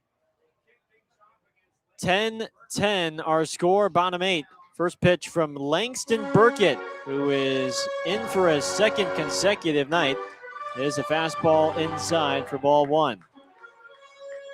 Mata, Pelk, and Roche, 9-1-2 against Burkett, who collected a 5-out save last night. The 1-0 is a fastball inside, check swing. First base umpire Joe Shields says he did not go. And it's 2-0. A 5-out save for Burkett yesterday, including 4 strikeouts. He works from the line, the 2-0. Mata takes a fastball inside, 3-0.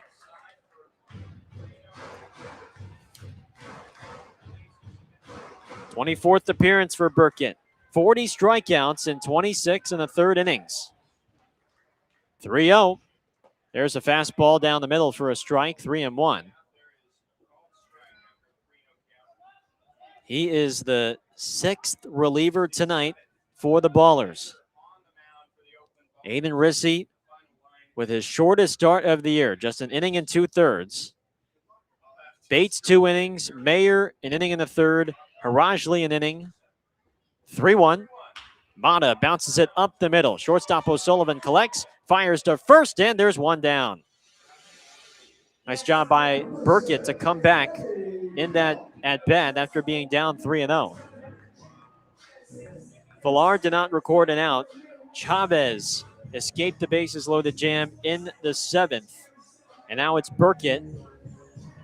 Who's left for the Ballers today? Ballantyne, Cisneros, and Diaz. Here's Pelk. First pitch, fastball is high, ball 1. Yeah, those are the 3 left. Ballantyne, Cisneros, and Diaz. 1-0. Watch out. Inside with a heater. It skips to the backstop. 2 balls and no strikes.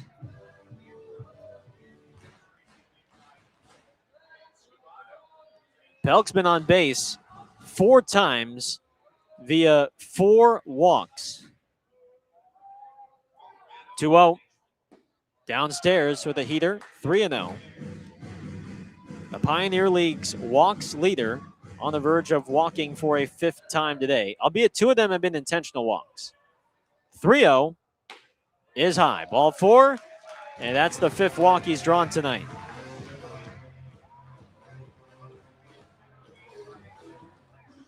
And he is the go-ahead run for Patrick Roche. Burkett threw 23 pitches yesterday. Arm is good enough to pitch a 2nd consecutive night.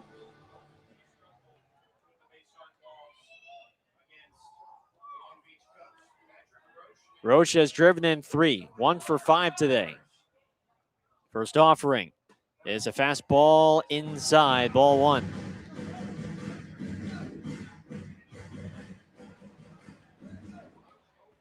Ballers 10, Coast 10. 8th inning, 1 out. The 1-0 is bounced weakly to third. Allgaier charges, double clutch, throw to first on target, and in time for the 2nd out. Pelk advances to 2nd on that softly hit ground ball. There's 2 outs for Cooper Vest. And what does Aaron Miles decide to do here? Is he going to put Vest on again? Or, yep, Cooper Vest will be intentionally walked for a 2nd time today. This has got to be the most intentional walks Oakland has issued today. And it's purely Aaron Miles saying, I'm not going to let Vest beat us. I'm not going to let Pelk beat us. Instead, he's going to take his chances on Corona in a right-on-right matchup. It also does set up a force play at every base except home. So here is Corona. A look at 2nd. First pitch is fouled back into the padded backstop for strike 1. How many intentional walks today? 1, 2, 3, 4? 4 intentional walks? I mean, I can't recall Aaron doing that, at least 4 intentional walks at any point this season. 0-1 to Corona from Burkett. Is cut on and missed on a high and tight heater. And it's 0-2. The Ballers in the 9th will have Beal, Ibarra, and Allgaier. Burkett 1 strike away from sending his defense back to the dugout. 0-2. Fastball misses low. Good spot. 1 ball and 2 strikes. As we approach the 10 o'clock hour here in Long Beach. Most of the crowd has thinned out. Waist high set. Look at 2nd. 1-2. In the dirt. Great stop by Smith. Some gymnastics behind the plate from Connor to prevent that ball from reaching the backstop. And that would have been a critical 90 feet extra for Long Beach. 2-2 for the youngest pitcher on the team, the youngest player on the team. A look at 2nd. 2-2. is blooped into shallow right. Ibarra makes the catch on the back pedal, and the inning is over. It's a scoreless eighth from Langston Burkett, who has turned heads and has been pitching with an awful lot of confidence the last several weeks. We head to the ninth. Ballers 10, Coast 10. We'll be right back on Ballers Radio.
We have arrived here in the ninth.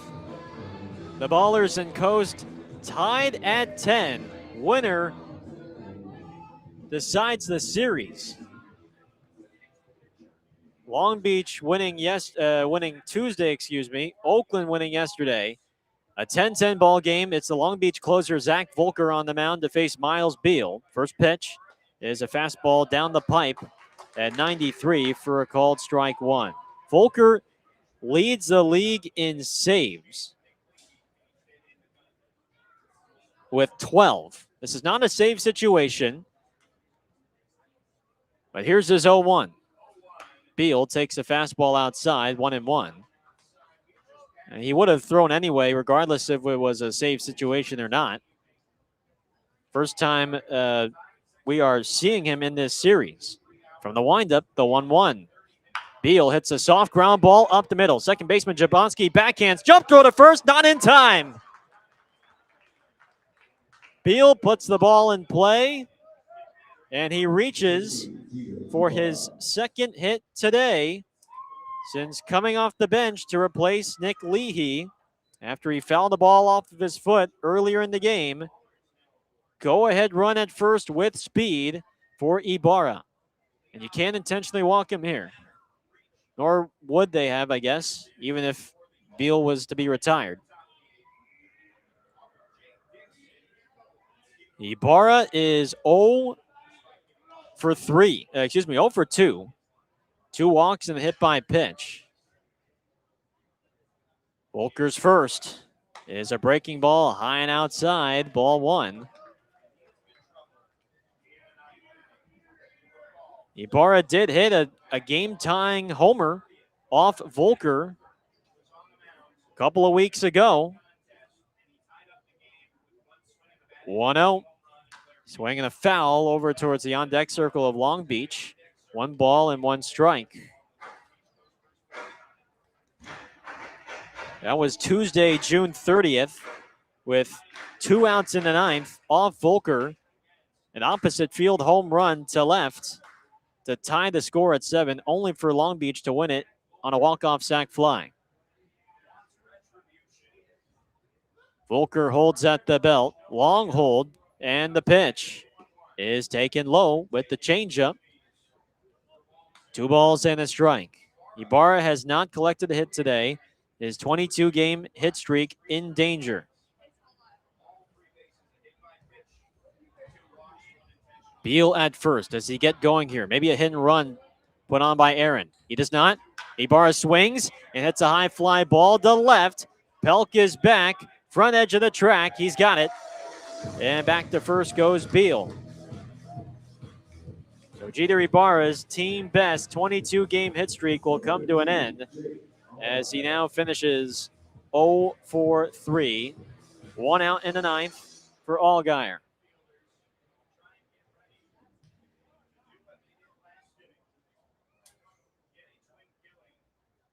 Ballers and Coast tied at 10. Allgaier today has 2 hits. He's 2 for 5 today. First pitch is taken low and outside for ball 1. Now with 1 out, does Aaron put Beal in motion? With no outs, it's an understandable risk to send Beal. But now with 1 out, you'd love to get him in scoring position here. 1-0. Check swing on a fastball. Did he go? No appeal needed. He went around. Strike 1. 1 ball, 1 strike.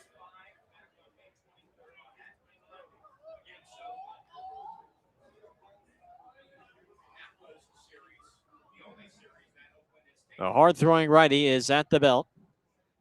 He spins and checks on Beal, who's back in standing.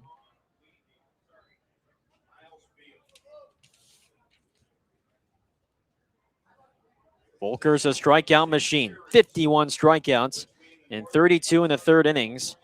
This is his 29th appearance this year. 1-1. Allgaier leaves it up high with the heater. 2-1.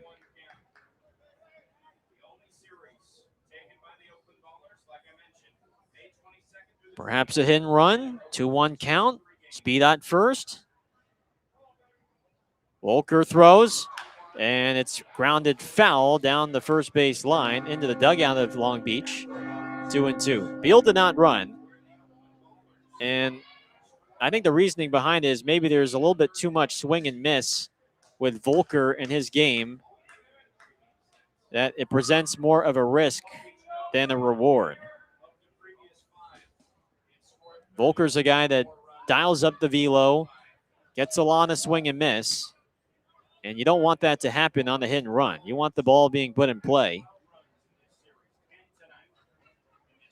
So 2-2 on Allgaier with Jaden Calora on deck. 2-2 pitch is a fastball on the outside corner for a called strike 3. That is 95-mile-an-hour paints, perfectly placed by Volker. And there's really not much Allgaier could do about that. 2 down for Calora.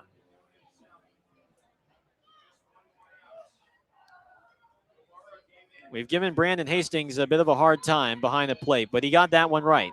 That one was a perfect pitch on the outside. Here's Calora.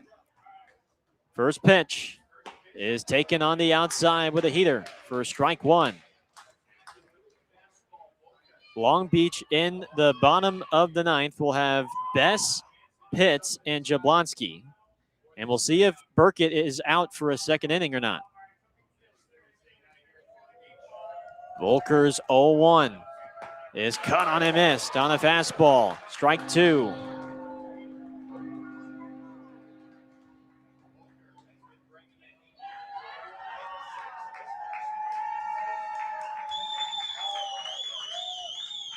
Ten ball game, top of the 9th. 2 outs, man on first. No balls, 2 strikes on Calora, and now Volker will step off with the pitch clock winding down. A long bus ride looms for the Ballers back to Oakland. You'd love to head back home with a win. 0-2 from Volker. Check swing on the breaking ball. He did not go. And it's 1-2.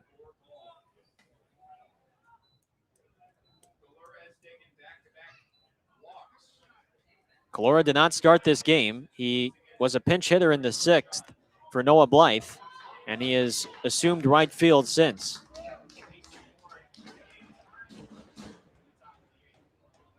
1-2. Kalora fouls it away down the line and left at 96. Volker is just letting it fly right now. And why not?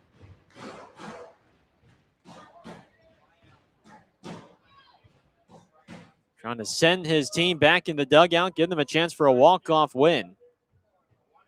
He is set at the belt. 1-2. Volker throws, and Kalora takes in the dirt. Great block from Pappas to smother that baseball, or else Beals at second base. 2 balls and 2 strikes.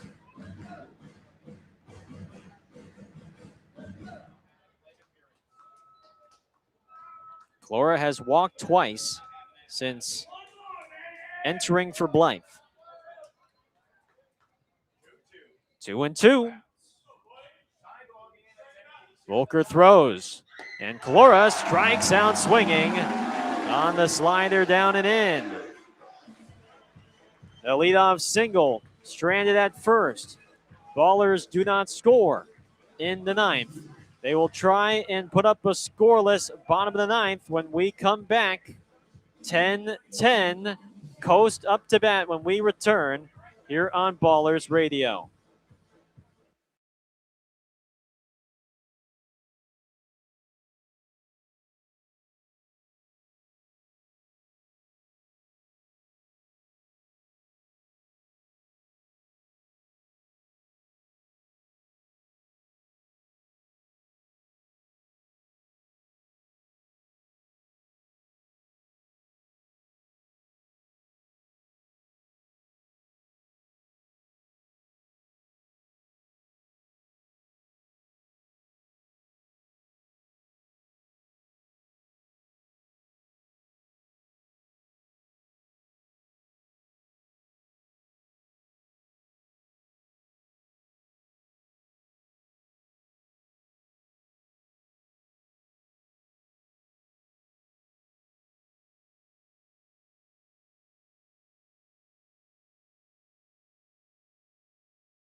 The Ballers need a scoreless bottom of the 9th from Langston Burkett to force this game into a knockout round home run derby tiebreaker. Ballers and Coast tied at 10 in this rubber match. And Langston is back on the mound for a second inning of relief after dealing a scoreless 8th. He faces Cuba Best, the powerful hitting first baseman who leads the team with 17 homers. First pitch is cut on and missed on the high fastball for strike 1. Bess, Pitts, and Jablonski here in the 9th for Long Beach. The 0-1 is taken down the middle with a heater for strike 2. No balls, 2 strikes.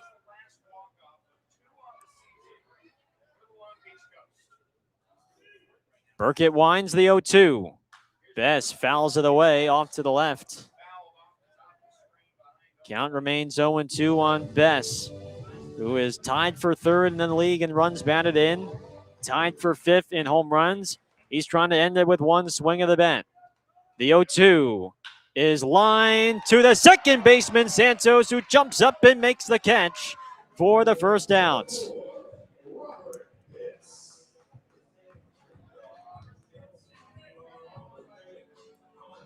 If this game were to go into a knockout round, you'd have 2 teams without their primary home run hitters. Trey Cobb not here, and Matthew Bardwell is injured after taking a pitch to the face over the weekend. We have a pinch hitter here for Robert Pitts. It's going to be Jackson Bird to bat for Pitts with 1 out. The two-way player who pitched yesterday Now he's in the box facing Burkett. First pitch is fouled straight back for strike one.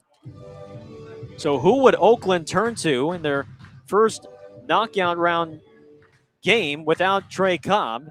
And who would Long Beach go to as well? You're 2 outs away from thinking about that. Langston's 0-1 is well outside with a breaking ball. 1 ball, 1 strike. Bird pitched 2/3 of an inning yesterday. At the plate this year, he's batting 188. The pitch taken up and away with a fastball, 2-1. He's 3 for 16, no home runs, 3 batted in for Bird. The 2-1 from Burkett is cut on and missed on a slider. 2-2.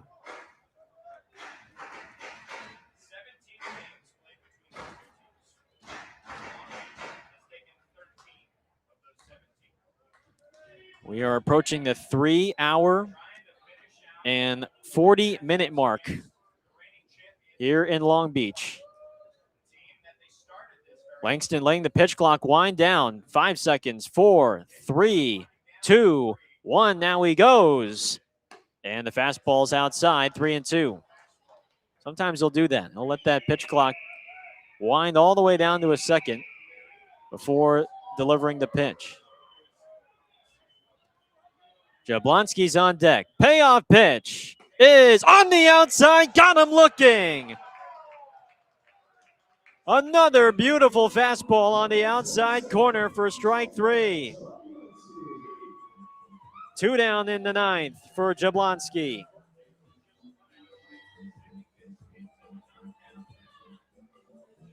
Just nailed the outside perfectly. And Brandon Hastings all over it now late. Didn't miss that one. Now it's Jablonski, who has homered in this game. Did it back in the 6th. First pitch is outside, ball 1. Crushed it 403 feet off Harajli. 10-10, 9th inning, 2 outs. 1-0. Jablonski takes a fastball just outside. It's 2-0.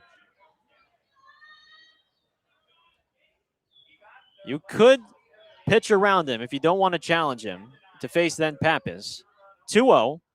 Jablonski fouls it back into the screen, 2-1. Pappas is not a power threat. He's on deck. Jablonski, though, is. The home run he hit was his 16th of the year. From the windup, the 2-1. Fastball outside corner, perfectly placed for strike 2. 1 strike away from forcing a knockout round here in Long Beach to decide the series. 2-2 pitch is right down the pipe, called strike 3. Jablonski frozen on the fastball, and we will head to a knockout round home run derby tiebreaker here in Long Beach.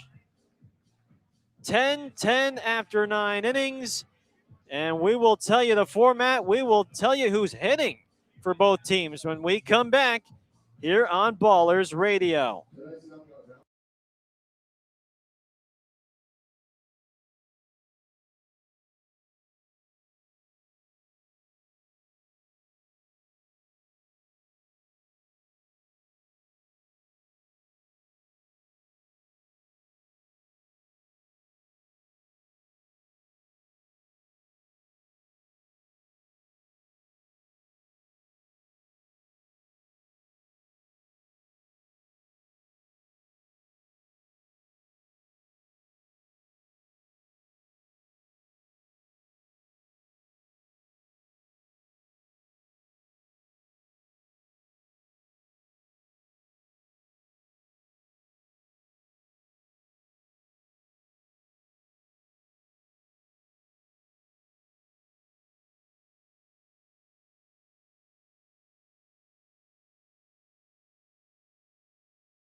So it's time for the Pioneer Baseball League's knockout round.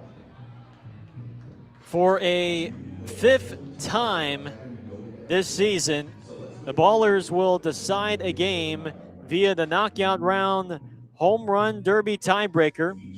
A lot of you know the rules, but we'll go through them one more time. The Pioneer League uses a unique knockout round format, a home run derby shootout to replace extra innings. If a game is tied after 9, it'll be a sudden death home run contest to settle the score. The visiting team will designate a hitter for the first round who gets a 2-minute period to see how many homers he can hit or until he collects 5 outs. Then the home team gets the same opportunity, and if they're still tied after the first round, additional rounds are played with a different hitter each time until a winner is declared. Without Trey Cobb, their usual home run hitter, they will turn to Cam Buford. It is a much pitcher-friendly ballpark here in Long Beach compared to other parks in this league. 393 to straightaway center, 335 down the left field line, and I would guess around 360, 370 to left center. So James Harris is out, delivering a couple of warm-up tosses as Cam gets ready to enter the box for his first knockout round of the season. Trey had won 3 of 4 up to this point, but because he's nursing the knee injury, he is not available, and that's why it's Cam now taking over his spot for today. 2 minutes will be placed on the clock, and it looks like for Long Beach, Cuba Best has been their man over the past couple of knockout rounds. Don't see him yet getting warm, but what's going on with the clock? The clock needs to be set. For whatever reason, it's winding down from 108 to 107. Can we get going here? Everybody's ready to go. Cam's ready to go. James is ready to go. He's asking someone, hey, can we reset the clock to 2 minutes? Right now it's counting down 52, 51, 50. Is this like a mandatory waiting period? Okay, now they're trying to get it fixed, and now it says 2 minutes. Clock is set. James is set. Cam is set. The Ballers teammates out of the dugouts, looking on their DH. Cam Buford stands in. He's got 2 minutes or 5 outs to play with. He takes 1 pitch, takes 2 pitches. Next pitch is off the end of the bat, a grounder. There's the first out. Next pitch inside, 1:40 to go. James is next. Buford still waiting for his next pitch and his best pitch. Here it is. It's a fly ball to left center. It is on its way. It falls short. 2 outs for Cam. 1:20 to go. Next pitch is lined, and that is down the line for a 3rd out. 3 outs, no home runs for Buford. He's got to get into one here. Still plenty of time to 1:08. Next one is grounded foul. No homers, 4 outs. Needs at least 1. Cam takes a deep breath. Next pitch is taken. Next pitch on the way. Cam is waiting for the perfect one. He knows he needs at least 1. Here it is. And he lifts a fly ball to left. I don't think it has enough. It does not. No homers hit by Buford. And again, it's a tough spot for him to be in. His first knockout round of the year. And Long Beach is going to use Easton Jones, The rookie out of BYU only needs one home run to win the game and the series for the Coast. 2 minutes, 5 outs, only one homer needed. It'll be the catcher, Pappas, to deliver the tosses from behind the L screen. Easton Jones, in just his 4th game as a pro, needs just one. The clock begins. Takes the first pitch. Next pitch is taken. Waiting for the perfect one. First one is grounded to the shortstop. There's one away. 1 out, 140 to go. Next one off the end of the bats. There's out number 2. Here's the next pitch. It's taken down the middle. 1.5 to go. Jones has plenty of time. Only needs one homer. Next one is skied into straightaway right. That's out number 3. Here's the next pitch from Pappas. Jones has plenty of time. 1:15. Takes another pitch from Pappas. The next is taken. Now 1:05 to go. Here it is. And Jones gets under it. Pops it up. That'll be the 4th out. 1 out to play with. He's got 55 seconds.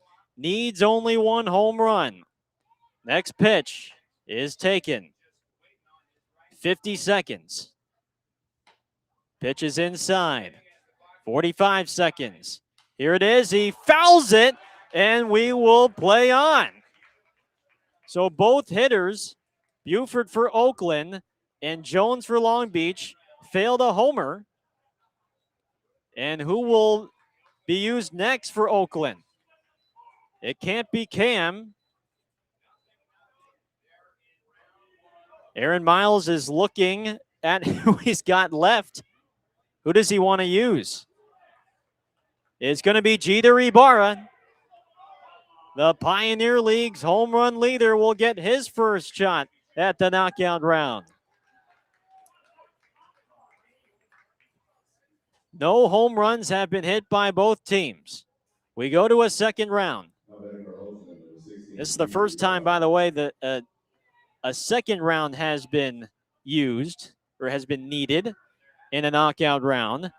So here comes the Pioneer League's home run leader, Jeter Ibarra. Jeter stands in the lefty box. 2 minutes are on the clock. So James begins tossing. Ibarra takes a couple of pitches. Next one on the way is taken. Here it is. Ibarra still waiting for the right pitch. Next pitch is outside. James now having to throw to a lefty for the first time. Here it is. Ibarra hammers one to right center field. This sounded good. It's on its way, and it falls short. It hit the wall. 1.5 to go. 1 out recorded. Next one is sent high into the air. Shallow right center. That'll be the 2nd out. The next pitch to Ibarra is taken outside. 1:15 seconds. He hooks this pitch down the line. That's out number 3. 3 outs recorded, no home runs for Ibarra. 1 minute to go. The next pitch is fly to center. It's not going to have enough. It is short. 4 outs recorded, no home runs. Next pitch is taken. Ibarra waiting for the perfect pitch. 38 seconds. Takes one high. Here it is. And Ibarra hits one down the line and right. This is fair or foul. It is a foul ball, and it's the 5th out. Joe Shields is right on the line in right, and that was the 5th out. So no home runs hit by Ibarra. 2 batters for Oakland, no home runs. And the mission is simple for Cooper Vest now, who will take over for Long Beach. Just 1 home run needed. for the BYU Cougar. Again, this is a tough park to hit home runs. 393 to straightaway center. 335 down the left field line. 330 down the right field line. 2 minutes underway for Cooper Vest, the lefty. Pappas deals the next, and Vest fouls the first pitch off. There's one down. Next pitch is inside. Next one is taken. Vest, the lefty, in. Here it is. And he lines it down the line. That's out number 2. 2 outs, a minute and a half to go. Pitch is outside. 1.5 to go for Vest. 2 outs recorded. Next pitch is lined in the right center. That is down and to the wall. Out number 3. Takes the next pitch down the middle. Here's the next. He sends a high fly ball to right center. It should be short. It is short. That's the 4th out. Just needs 1 homer. 1 minute left. He's looking for the perfect pitch. Here it is. He swings away and pops it up. And we're playing on. We're going to have a 3rd knockout round. There have been 4 batters from 2 sides each. Nobody's hit a homer yet. Just to show you how hard it is to hit, just how gassed everyone is as well, too. I mean, this has been another 4-hour game. So Tristan Moore will now get a shot. 3rd knockout round is underway for the rookie out of Point Loma. You want to talk about an initiation, a welcome to the Pioneer League moment? Well, here you go for Tristan Moore. Just his 3rd game as a pro. 2 minutes underway for Moore. James is back out, delivering the pitches. Next one is taken inside. The next is rolled foul. 1 out for Moore. Next one, taken down the middle. The next one for Moore, he watches it. Next one is lifted high and fairly deep to right. Does it have enough? No, it doesn't. Well short. 2 outs. 3 outs left for Moore. Hit 17 at Point Loma last year. Next one. This one sounded good. Deep to right field. This one's headed for the bullpen. There's 1 home run for Tristan Moore. 1 homer. 3 outs to play for the rookie. He swings away and hits a fly ball to right center. Headed for the scoreboard. He comes up short. 3 outs, 2 left. He's got 1 homer.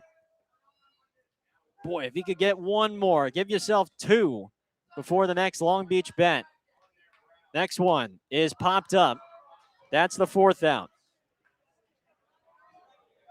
4 outs, 1 left, 35 seconds for Moore. You'll feel good with 2. But Oakland in the driver's seat with 1. Next one popped up. Behind second, that's it. He's done, but he gets 1 homer. Sent it into the right field bullpen. And it'll be Jacob Jablonski for Long Beach. They try and either force another knockout round or win it. It's 1 to tie, 2 to win. The switch hitter is going to bat from the left side. This game ended 10-10 at the end of 9. This is the 3rd knockout round of the Home Run Derby tiebreaker. Jablonski stands in. And away we go. 1 to tie, 2 to win. First pitch. Oh, he crushed this. Deep to right. This one certainly had the distance. And, oh, it's short. It's short. I take it back. 1 out recorded. Next one is grounded foul. 2 outs recorded. I thought he had hit the first one, gone. It fell just short. It hit the bottom of the wall. Next one is popped up. in the right center. 3 outs recorded, 2 left to play. He needs 1 homer to tie, 2 to win. Next one popped up. He's down to his last out. A minute 12 for Jablonski. Jablonski back into the box. Pappas throws. Jablonski takes. 1 minute. Here's the next. It's taken. Needs 1 to tie. Next pitch is taken. The pitch is taken. Now down to 45 seconds. Here it is. He's waiting for that perfect pitch. Next one is hit to right center. Does it have the distance? It falls short. It's short. Ballers win. Ballers win. Tristan Moore delivers in his 3rd pro game. It takes 3 knockout rounds, another 4-hour marathon, but at long last, the Ballers have taken a series over the coast. Final score 10-10 at the end of 9, and just 1 homer needed in the knockout round. It was hit by Tristan Moore, and the Ballers take 2 out of 3 from the coast here in Long Beach. Ball game over. Ballers win. The postgame show is coming up next here on Ballers Radio.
A near 4-hour marathon here in Long Beach goes the Ballers' way at long last. And for the first time this season, the Ballers have defeated the Coast in a series. They take 2 of 3 here on the road as they win it 10-10. And in a 3rd knockout round, Tristan Moore defeats Jacob Jablonski with just 1 home run. And Oakland has back-to-back victories for the first time over the Coast. I'm Gareth Kwok for the Ballers post-game show, and we're just going to start this one in the knockout round.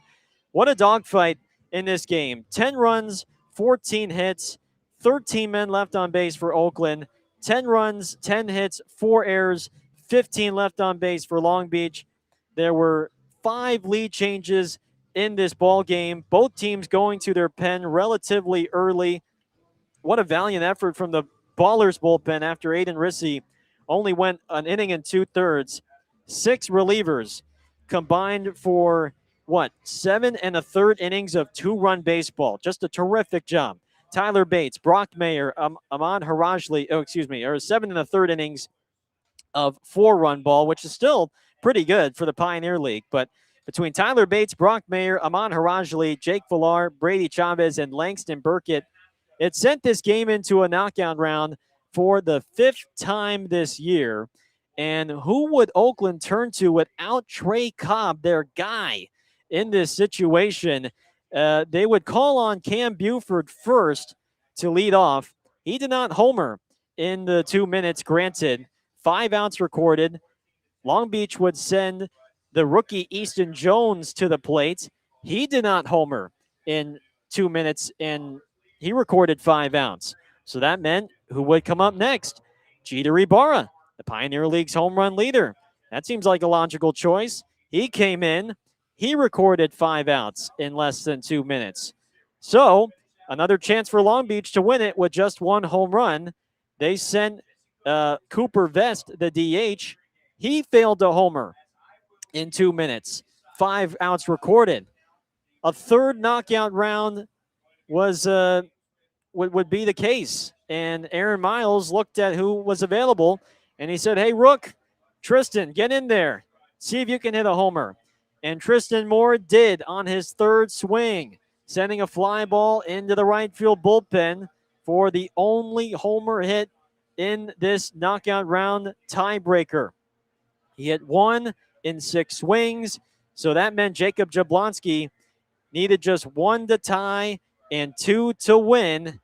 And on the first one, it looked very close. It had the height, it had the sound, it looked like it had the distance, but it fell off the bottom of the wall. And the next 4 swings were not close. And jubilation from the Ballers on the third base side as they dumped water on the rookie Tristan Moore, as they are going to celebrate this one, rightfully so. Tristan Moore wins it over Jacob Jablonski in the third knockout round, and the Ballers with 2 triumphant victories here on the road against Long Beach after they came into this series having lost 6 in a row. They lost their 7th in a row to start the week, but they're going to come out of here with their first series win over the coast. 2-1 series victory for Oakland as they defeat Long Beach 10-10 and in the third knockout round. What a ball game. 3 hours, 59 minutes, and the Ballers will certainly be happy on that bus ride back to Oakland when we take on the Boise Hawks. When we come back here on the postgame show, last look at some scores before we wrap things up here on Ballers Radio.